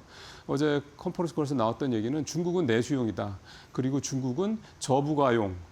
그러니까 이제 성능이 우리가 만드는 것보다 떨어진다. 그래서 그런 부분에서 차별성이 있다. 이거는 똑같이 삼성이랑 하이닉스한테도 적용될 수 있는 그런 내용이라고 볼 수가 있겠습니다. 요약을 하면 어제 마이크론 테크놀로지의 이 실적 발표된 컨퍼런스 콜의 내용에서 우리가 유추할 수 있는 바는 삼성전자 하이닉스도 이보다 더하면 됐지 못한 계약을 하지 않을 거라는 거고, 또 하나는 이제는 메모리에 대한 이 어떤 시장의 어떤 해석이, 그러니까 밸류 평가나 이런 바라보는 시각이 과거와는 달라질 수밖에 없는 구조가 이 마이크론 테크놀로지 이번 실적 발표에서 우리가 고스란히 배울 수 있다. 이렇게 한마디로 요약을 할 수가 있겠습니다. 그래서 아마 이제 PBR 밸류에이션 평가 방식이 아니라 PER로 평가하는 방식이 조금 더 구체화될 시기가 다가오고 있다. 이렇게 말씀드리겠습니다. 자, 다음 장 가보겠습니다. SK하이닉스 ADR 상장 얘기를 좀 짧게 해보겠는데요. 이거 뭐 상장 관련된 얘기는 뭐 쭉 보셨던 내용이고요. 세부 내용도 어제 다 나왔던 내용입니다. 다음 장 가보겠습니다. 오늘 제가 가져온 내용은 결국은 그래서 ADR 상장하는 이유가 뭐야? 결국은 이 수급 기반이 달라진다. 뭐 이런 얘기 아니겠습니까? 그래서 그로 관련돼서 이제 나스닥 100 지수 같은 경우는 가장 빠른 편입이 기대가 된다. 그다음에 대신 들어가게 할 경우 ETF 추종 자금이 가장 많기 때문에 그만큼 수급 기반이 훨씬 더 좋을 거다라는 거고, 12월에 매년 병기 변경을 하기 때문에 11월 말 상장 기업 대상, 11월 말까지 상장한 기업을 대상으로 하니까 가장 가능성이 현재로서는 높다고 봐야 되는 거죠. 물론 일부에서는 올해는 쉽지 않을 거다 이런 얘기도 하긴 합니다. 뭐 너무 긍정적으로 기대할 필요는 없다. 왜냐하면 꼭 나스닥 100에 안 들어가더라도 사는 사람들은 또 따로 있는 거니까요. 특례 편입 여건도 있는데 나스닥 40위 이내에 들어가려면 지금 쇼티파이 고회사 정도 수준이 돼야 되더라고요. 그렇게까지 될 거냐 또 모르죠. 지금 분위기로 봐서는 아직 시간이 있으니까. 그다음에 ADR 시총이 337억 달러 정도 이렇게 좀 돼야 된다라는 거고요.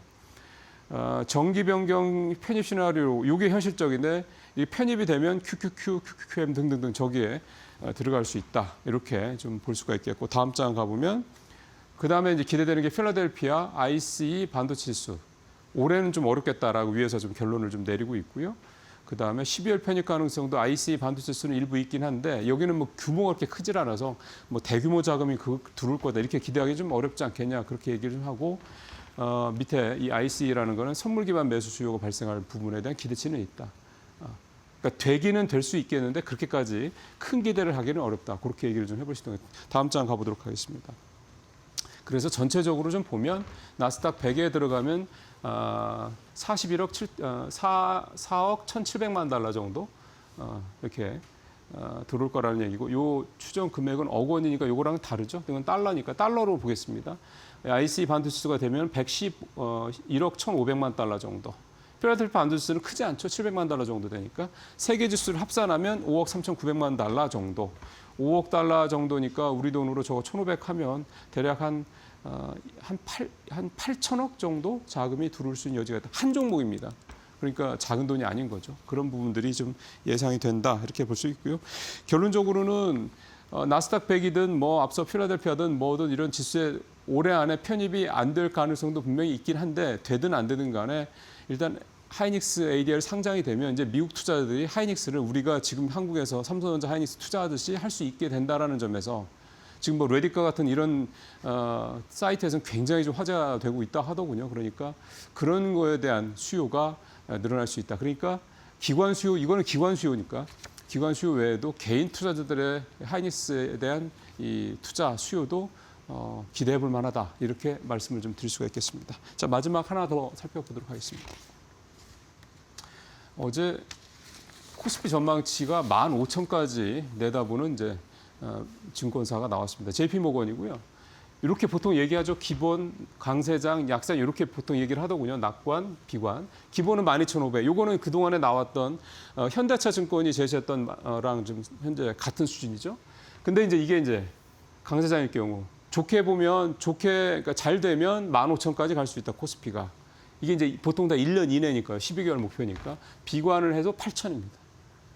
그러니까 약세장으로 간다고 해도 8,000이니까 지금 이제 어제 8,000선대 8,900선 넘었고 9,000선 임박을 했으니까 9,000이라고 치고 많이 떨어진다고 해도 1,000포인트 정도 지금보다 차이가 나는 거니까 굉장히 시장에 대해서 우호적인 상황이 좀 되고 있다라는 거고요. 이제 그 이유들이 쭉 나오는 거죠.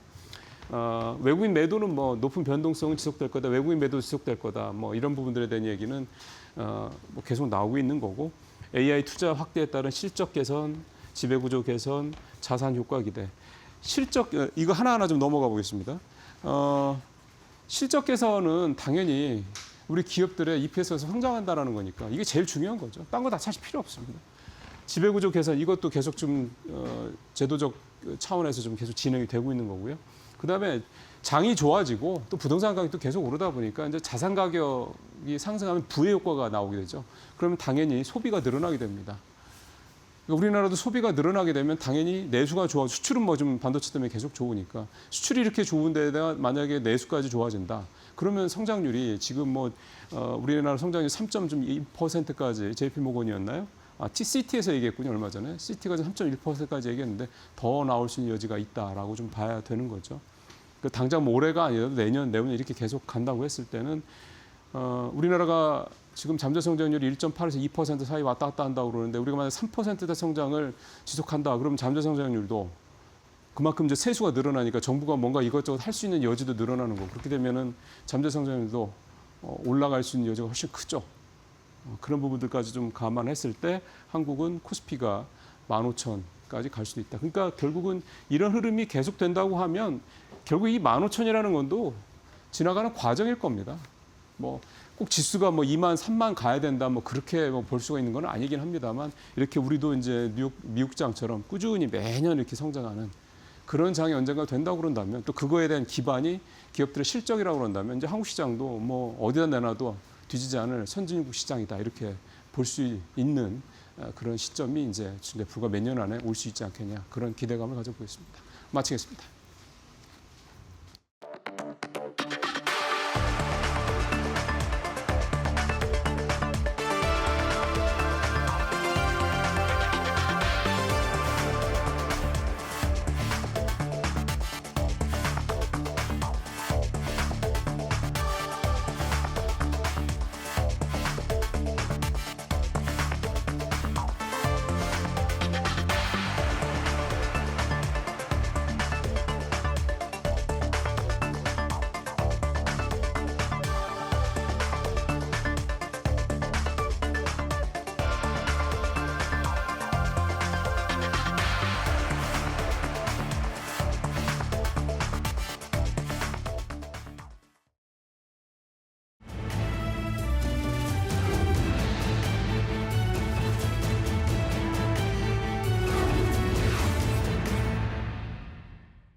네, 마켓 비하인드 시간입니다. AI와 반도체가 시장을 주도하는 가운데 하반기 증시를 둘러싼 변수들이 이제 하나둘 모습을 드러내고 있습니다. 미국 물가와 연준의 정책 방향은 물론이고요. AI 산업 성장성과 반도체 업황까지 함께 오늘 살펴보도록 하겠습니다. 이춘광 레그넘 투자자문 대표님 모셨습니다. 어서 오세요. 네, 안녕하세요. 네, 일단 간밤에 있었던 이제 경제 지표 관련해서 좀 여쭤보도록 하겠습니다. 연준이 상당히 좋아하는 경제 지표잖아요. 미국의 5월 PC 물가가 이제 시장의 예상에 좀 부합하는 수준으로 발표가 되다 보니까 시장이 안도하는 분위기인데요. 뭐 이번 물가 지표를 연준이 어떻게 받아들일지 또 증시에 어떤 영향이 있을지 궁금합니다. 참 어려운 질문을 주셨는데 일단 화면에서 보시는 대로 코어 PCE 같은 경우는 네. 미디언 포카스트로 해서 그 미국의 IB들이 네. 전망하는 평균치보다도 조금 낮게 나왔죠. 뭐 이런 추세가 계속된다고 하면 시장에서 좀 과한 저는 반응이라고 보는데 네. 금리 인상 가능성은 많이 떨어질 거라고 저는 보고 있고 애초에 저희 하우스 같은 경우는 그 올해 금리 인상 가능성 굉장히 낮게 보고 있습니다. 왜 그러냐 하면 그렇군요. 그 뭐 2월달, 3월달, 4월달, 5월달 쭉 해서 이제 전쟁 때문에 유가가 일시적으로 좀 상승을 했었는데 네. 지금 벌써 어제 상승했다고 해도 72불이잖아요. 뭐 하다가 60불 보인 거 아닙니까? 네. 그래서 이제 물가 상승이라고 하는 거는 말씀이 나온 김에 경제학적으로 일시적인 물가 그러니까 상승을 의미하는 것이고 이 물가 상승이 2, 4분기 연속 또는 3, 4분기 더 길게는 1년 반 동안 쭉 길게 가면 이게 인플레이션이란 말이에요. 근데 우리가 지금 인플레이션을 걱정할 문제는 아직 그런 상황은 아니란 말이죠. 그래서 페드가 금리를 올리고 내린다고 하는 것은 인플레이션이 진짜 뭔가 문제가 됐을 때 액션을 하는 것이고 일시적으로 이렇게 물가 상승에는 그렇게 움직이지 않을 거다라고 하는 게 과거 경험상도 그렇고 이번에 지난주 그 케빈 워시 FOMC 할 때 네. 시장에서는 그걸 다소 과하다고 좀 매파적으로 반영을 하는데 저희는 그렇게 보진 않고 있거든요. 그러시군요. 그러면서 볼 때 하반기 금리 인상 가능성 상당히 제약적일 거다. 왜냐하면 그 말은 하반기로 갈수록 이제 뭐 실시간 물가 지표 같은 걸 봐도 6월 들어서 아주 탄력적으로 하락하고 있단 말이죠. 네. 그렇기 때문에 뭐 금리 인상 가능성이 높진 않을 거다 이런 생각하고 있죠. 알겠습니다. 금리 인하에 대한 기대감은 좀 유지를 하고 있다라는 말씀으로. 그건 아닙니다. 그런 인상 건 가능성은 아니군요. 제한적이지만 그렇다고 네. 인하 가능성도 쉽진 않아 보여요. 왜냐하면 네. 경제 성장이 워낙 탄탄하고 네. 그렇기 때문에. 네, 알겠습니다. 오해 없게 정리 한번 다시 해주셨고요. 자, 이제 AI와 빅테크 반도체 쪽으로 좀 안 여쭤볼 수가 없습니다. 최근에 미국 증시는 AI와 빅테크가 끌고 있고 국내 증시는 이제 반도체가 이끌어가고 있는데 뭐 시장 전반이 함께 오르는 분위기가 아니라 일부 주도주의 상승세가 상당히 집중이 되고 있잖아요. 이런 흐름을 좀 어떻게 진단을 하고 계세요? 일단 첫 번째 제가 맹커님 의견에 반하자는 게 아니라 국내 시장은 소수 몇 개 종목들이 끌어가는 건 맞습니다. 쏠림 네. 현상이 있는 건 맞고요. 근데 그걸 지금 보시는 대로 그걸 그대로 미국 시장에 접목하시면 안 된다고 생각하는 게 그렇군요. 저게 이제 그 왼쪽 빨강색이 전쟁 이후에 S&P 500의 업종 상승률을 쭉 그려놓은 곳이고요. 달러 기준입니다. 네. 원화 기준으로 하면 더 높을 거예요. 네네. 그 사이에 원화가 좀 싸졌으니까. 파란색은 YTD 연초 이후에 업종별 상승률이란 말이죠. 근데 보시면 그 파란색만 한번 보시죠. 연초 이후에 각 업종들이 몇 프로나 상승을 했는지. 그 S&P 500이 죄송합니다. 이게 아니죠. S&P 500이 어제 현재까지 7.5% 상승을 했고요. 네. 얼른 한번 보시죠. 한 10% 가까운 상승 한 업종만 보면 에너지는 당연할 것이고 테크가 과연 한 27% 상승했습니다. 필수 소비가 한 9% 상승했고 산업재가 16% 넘게 상승, 소재가 13% 가까이 상승.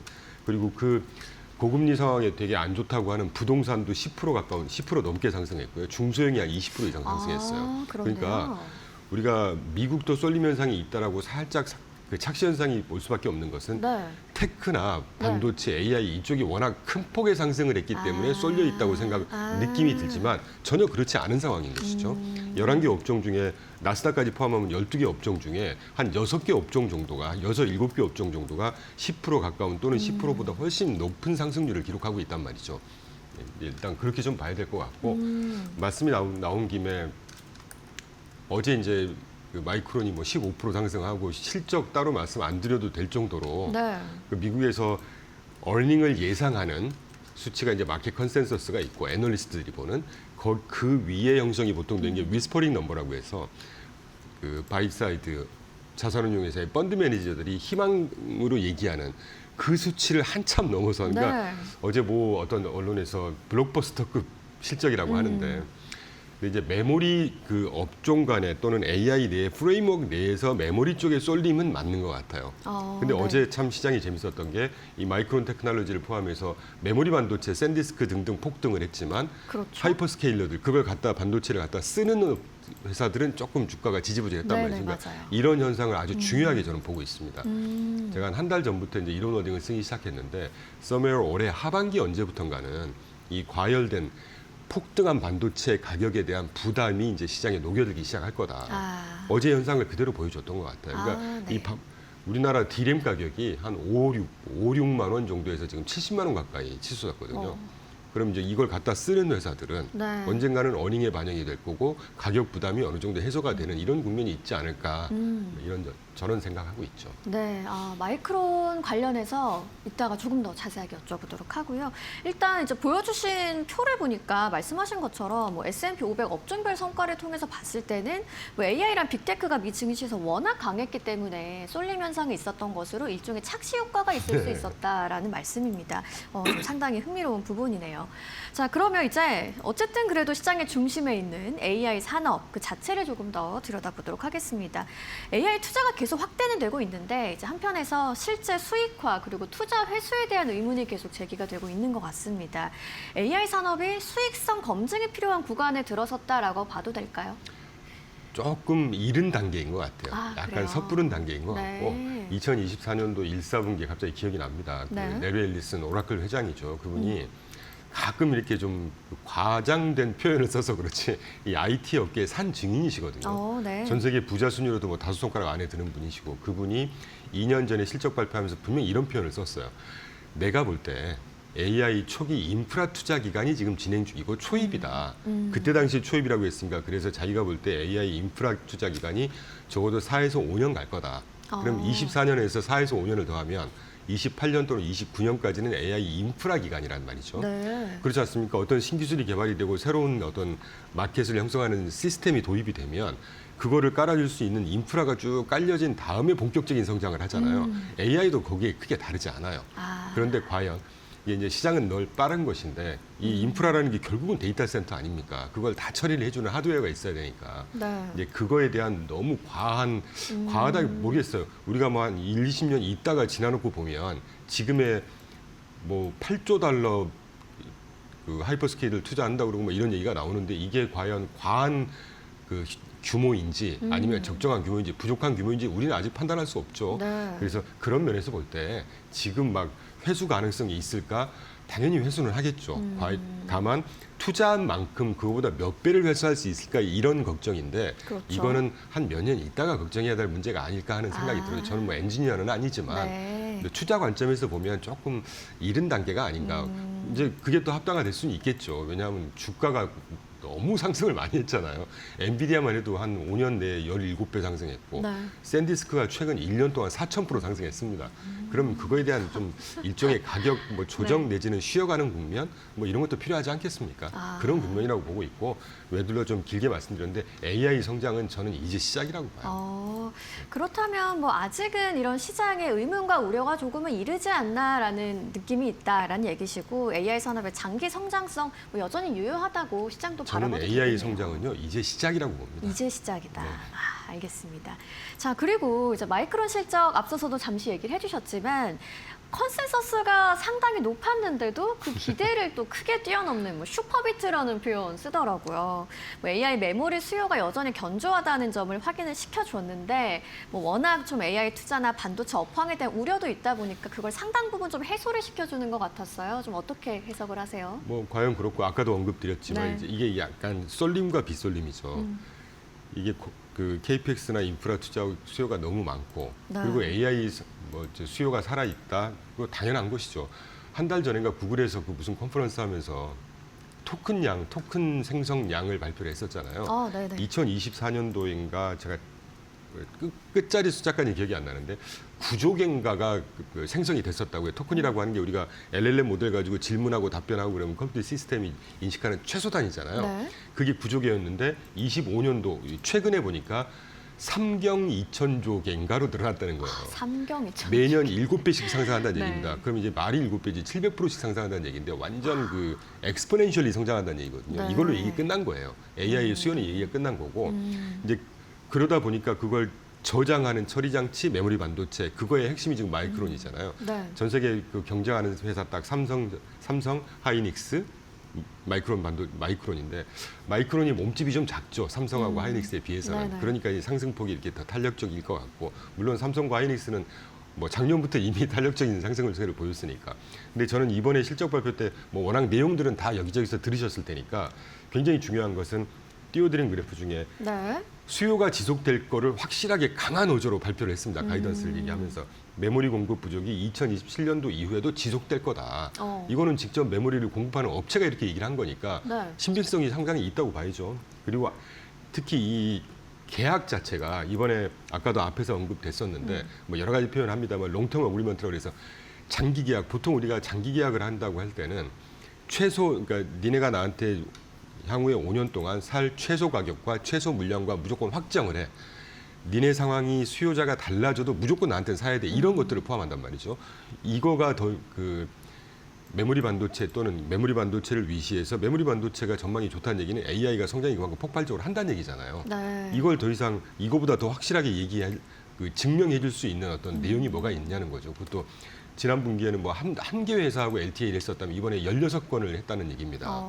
그러니까 이 AI 성장, 뭐 수요 이것들은 이걸로 확인이 된 이게 가장 중요했던 시그널이었던 것 같아요. 네. 그래서 뭐 우픈 현실이긴 하지만 메모리 쪽에는 더할 나위 없이 좋은 실적 발표 또는 임플리케이션이었다 이런 생각하죠. 네, 뭐 당연히 국내 반도체 기업들의 실적 전망 쪽으로도 좀 긍정적인 영향 기대가 되는 그러겠죠. 부분이잖아요. 네. 알겠습니다. 자, 이제 AI 투자 흐름을 살펴봤고 이번에는 또 투자자들의 관심이 높아지고 있는 또 다른 성장주라고 할까요? 시선을 좀 넓혀보도록 하겠습니다. 바로 이제 스페이스 X인데 상장 이후에 관심이 너무 높아서 주가 변동성도 그만큼 큰 것 같다는 생각이 듭니다. 뭐 장기적인 성장 가능성에 주목을 해야 될지 아니면 단기 변동성 워낙 크다 보니까 좀 그 부분을 염두에 두고 접근을 할 시점인지 궁금합니다. 아, 참 어려운 질문이십니다. 일단 단장기 뭐 다 고려를 해야죠. 그런데 저는 두 가지만 말씀드리고 네. 싶은 게 스페이스X는 어떤 종목인지 어떤 마켓의 어떤 레짐을 갖고 있는지는 다 아시잖아요. 근데 이제 이 스페이스X가 주가가 저는 애초에 이렇게 탄력적으로 상승을 할까 하는 생각은 했었어요. 그렇다고 또 탄력적인 어떤 하락 이것도 좀 아닌 것 같고 네. 왜냐하면 이제 시간이 갈수록 뭐 지수에 편입이 된다거나 인다우먼트나 펜션이라든가 이런 데서 이제 지수에 따라서 투자를 하는 이런 매수가 슬슬 들어올 겁니다.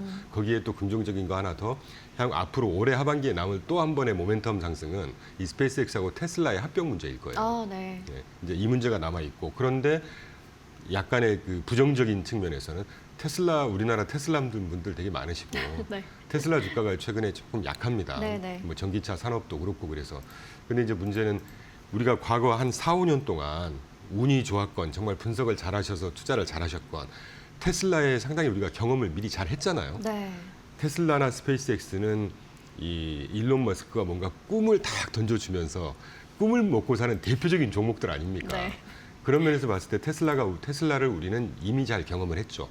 그래서 과열이 있거나 이러진 않을 거다라는 생각을 아직도 좀 하고 있습니다. 근데 그러시구나. 마침 잘 띄워주시는데 그 앞으로의 주가의 향방에 가장 큰 영향을 미칠 만한 것은 이제 네. 락업 물량들이 이제 보호예수 물량들이 슬슬 풀리기 시작할 겁니다. 이게 복잡하니까 그냥 한 줄로만 간단히 설명드리면 네. 이 시간이 점점 갈수록 며칠 지나면 보호예수 물량이 몇 프로 풀리고 몇 프로 풀리고 파란색이 보호예수 물량이거든요. 네. 그러니까 향후에 한 1년 동안 올해 연말까지 이게 장기 180일 동안에 이제 스케줄을 쭉 어떤 그 운용사에서 갖고 왔길래 제가 캡션을 떼갖고 왔는데 이렇게 되면 보호예수 물량이 풀린다는 얘기는 그 주식 유통 물량이 더 많아진다는 얘기잖아요. 네. 그렇다고 이 스페이스X가 실적이 굉장히 좋은 회사냐? 그거 아니란 말이죠. 어제 현재까지 ROE를 보면요. 마이너스 47%입니다. 마이너스 47%라는 얘기예요. 그래서 주가가 뭐 탄력적으로 빠지진 않겠지만 그렇다고 또 큰 어떤 폭발적인 상승을 보이는 그런 국면은 아닐 거다. 뭐 이 정도 염두에 두시고 한번 팔로우 하시면 어떨까 하는 생각이 듭니다. 알겠습니다. 보호 예수 해제 일정까지도 조금 체크해 보실 수 있는 자료를 함께 보셨고요. 이제 끝으로 지금까지 살펴본 좀 시장 흐름 바탕으로 하반기 투자 전략 정리를 좀 해보겠습니다. 일단 가장 큰 변수가 뭐 금리 그리고 연준의 정책 경로일 텐데 이 새 연준 체제에서는 뭐 정책 프라임이라든지 소통 방식에도 변화가 좀 상당할 것으로 보이거든요. 네. 어떤 부분을 좀 투자자분들이 가장 눈여겨봐야 될까요? 뭐 짧은 시간에 제가 몇 개를 찍어드리긴 좀 그렇고 시장에서 얘기하는 것처럼 케빈 씨가 신임 의장으로서 이제 프레임워크를 많이 바꾼다 뭐 이런 네. 얘기가 나오니까 뭔가 불확실성이 많아질 것 같고 거기에 또 약간의 저는 과한 반응이라고 보는데 매파적으로 되게 보는 것 같아요. 네. 근데 제가 케빈 씨 지난번에 상원 의원 인터뷰 때도 그랬고 이번에 그 지난주에 FMC 때도 꼼꼼히 봤는데 그렇게 매파적인 스탠스로 변한 거 아닙니다. 본인들이 갖고 있는 책무를 더 집중하겠다. 그런데 그 집중해서 정책 결정을 하는 방법론을 과거보다는 조금 더 실질적으로 과거의 학자적인 관점에서 필립스 곡선 같은 것들을 사용했다면 실제 로 데이터, 리얼 데이터로 사용을 하겠다라든가 네. 딱 하나 있는 거는 FAIT라고 해서 평균 물가 연동제를 2% 타겟 물가제로 바꿀 수 있다 이 얘기거든요. 그러면 이제 그때그때 금리를 올렸다 내렸다를 좀 급하게 할 수 있다는 얘기니까. 근데 그거에 대해서도 그 달라스 연은에서 하고 있는 절사평균이라는 그 메소달러지를 새롭게 또 고려하고 있기 때문에 그렇게 시장에서 얘기하는 것처럼 막 그 연준발 불확실성 또는 그에 따른 변동성이 확대되거나 저는 그렇게 운영할 리가 없다고 보고 있습니다. 그렇군요. 그리고 케빈 씨 굉장히 신중한 사람이에요. 네. 그 정도까지만 말씀드리죠. 네, 알겠습니다.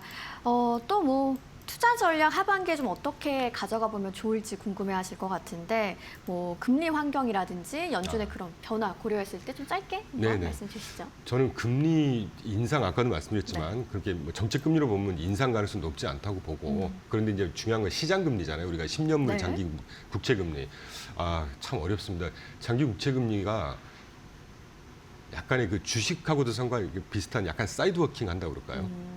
얼마 전까지 지난 5월 19일 날 4.67까지 튀었다가 지금 4.4 보고 있는데 네. 이 4.3에서 한 4.4 크게 보면 4에서 한 4.5 요 사이에서 왔다 갔다 하지 않을까 싶어요. 빠지기도 쉽지 않고 그렇다고 오르도록 놔둘 것 같지도 않고 네. 그 정도 생각하고 있습니다. 네, 알겠습니다. 오늘 뭐 AI 랠리의 지속 가능성부터 반도체 업황, 또 하반기 시장을 좌우할 금리, 그리고 연준의 정책 변화까지 함께 살펴봤습니다. 뭐 시장의 방향성을 결정하는데 뭐 경제 지표, 기업 실적도 함께 계속 확인해 보셔야겠고요. 오늘 말씀 이춘광 레그넘 투자자문 대표님과 함께 했습니다. 좋은 말씀 고맙습니다. 감사합니다. 네, 이제 우리 시장 개장 전에 꼭 알아야 할 애프터마켓의 시그널은 어떤 것들이 있는지 현아연 캐스터와 만나보시죠. 네, 애프터마켓 시그널 저와 함께 살펴보시죠. PC 지표는 그래도 안심이었지만 애플과 마이크론이 쏘아 올린 작은 공이 시장을 흔들었습니다. 이 마이크론의 긍정적인 실적 발표, 반도체 딴에는 긍정적이었지만 기술주의 입장은 달랐습니다. 기술주의 입장에서는 공급 부족에 따른 가격 인상에 대한 우려가 더 컸습니다. 8개 기술주 어떻게 움직이고 있는지 함께 살펴보시죠. 애프터마켓에서는 마이크로소프트와 메타 제외하고 하락폭 키워내는 모습이고요. 마이크론 정규장에서는 홀로 상승했다는 점도 확인하실 수 있겠습니다. 엔비디아부터 살펴보시죠. 엔비디아 반도체주임에도 불구하고 이 마이크론의 실적 발표 이후 정규장에서 하락하는 모습 보여줬는데요. 앞으로 차세대 GPU에 대한 가격 인상 우려 때문이었습니다.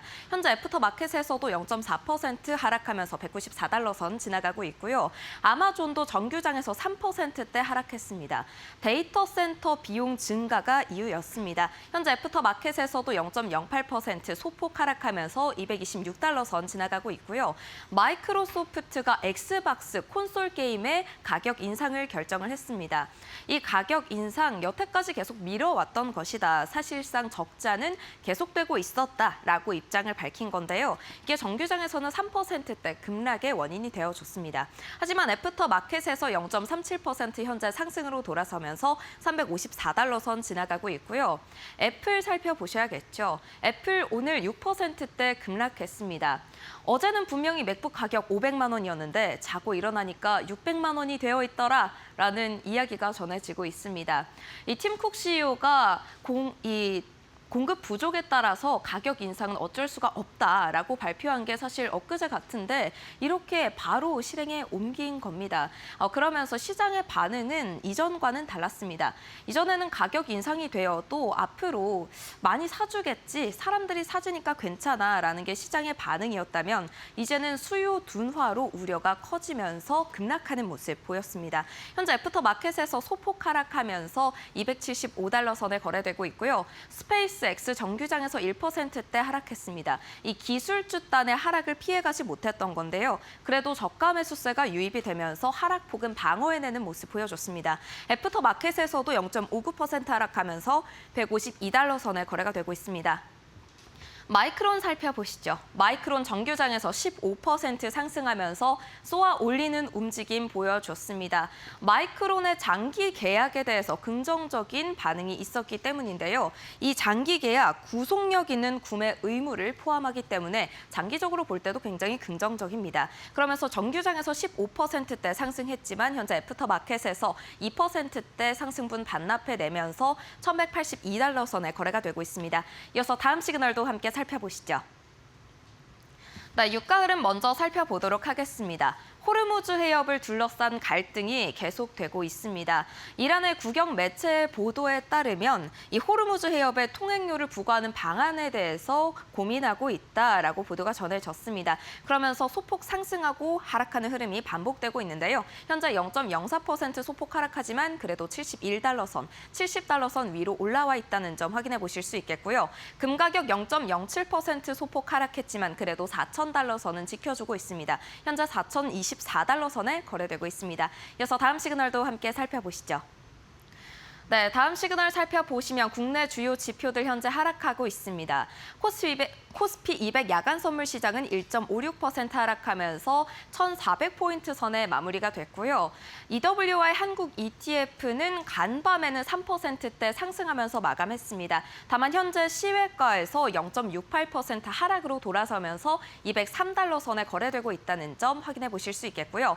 필라델피아 반도체 지수, 이 미증시 전반이 혼조적이었지만 그래도 마이크론과 이 반도체 단이 지켜줬다는 점은 확인해 보실 수 있겠습니다. 3.59% 상승하면서 13,900포인트 선에 거래가 됐습니다. 원달러 환율은 지속적으로 지켜보셔야겠습니다. 1,540원 선 위로 올라온 게 벌써 3거래일째고요. 현재는 0.02% 소폭 하락하긴 했지만 그래도 달러화 강세가 지속되고 있고 국내 증시에서 외국인의 수급이 빠져나가고 있다라는 점도 이 원달러 환율 약세에 영향을 미쳤습니다. 지금까지 국내 주요 지표들 살펴봤습니다. 네, 반도체와 빅테크 기업들의 흐름이 상당히 엇갈리는 간밤 시장이었습니다. 자, 오늘 6월의 마지막 금요일입니다. 어느덧 6월도 마무리할 시간이 되어 가는데요. 이제 본격적인 하반기가 시작이 되겠죠. 저희가 보내드린 시그널 잘 확인하시면서 하반기 투자 전략도 잘 세워가시길 바라겠습니다. 오늘 무더위가 지속되는데 전국 곳곳에 소나기가 온다고 합니다. 외출하시는 분들 우산 꼭 챙기시길 바라겠고요. 좋은 주말 보내시고 저희는 다음 주 이 시간 더 알찬 이야기로 찾아오겠습니다. 시청해주신 여러분 고맙습니다.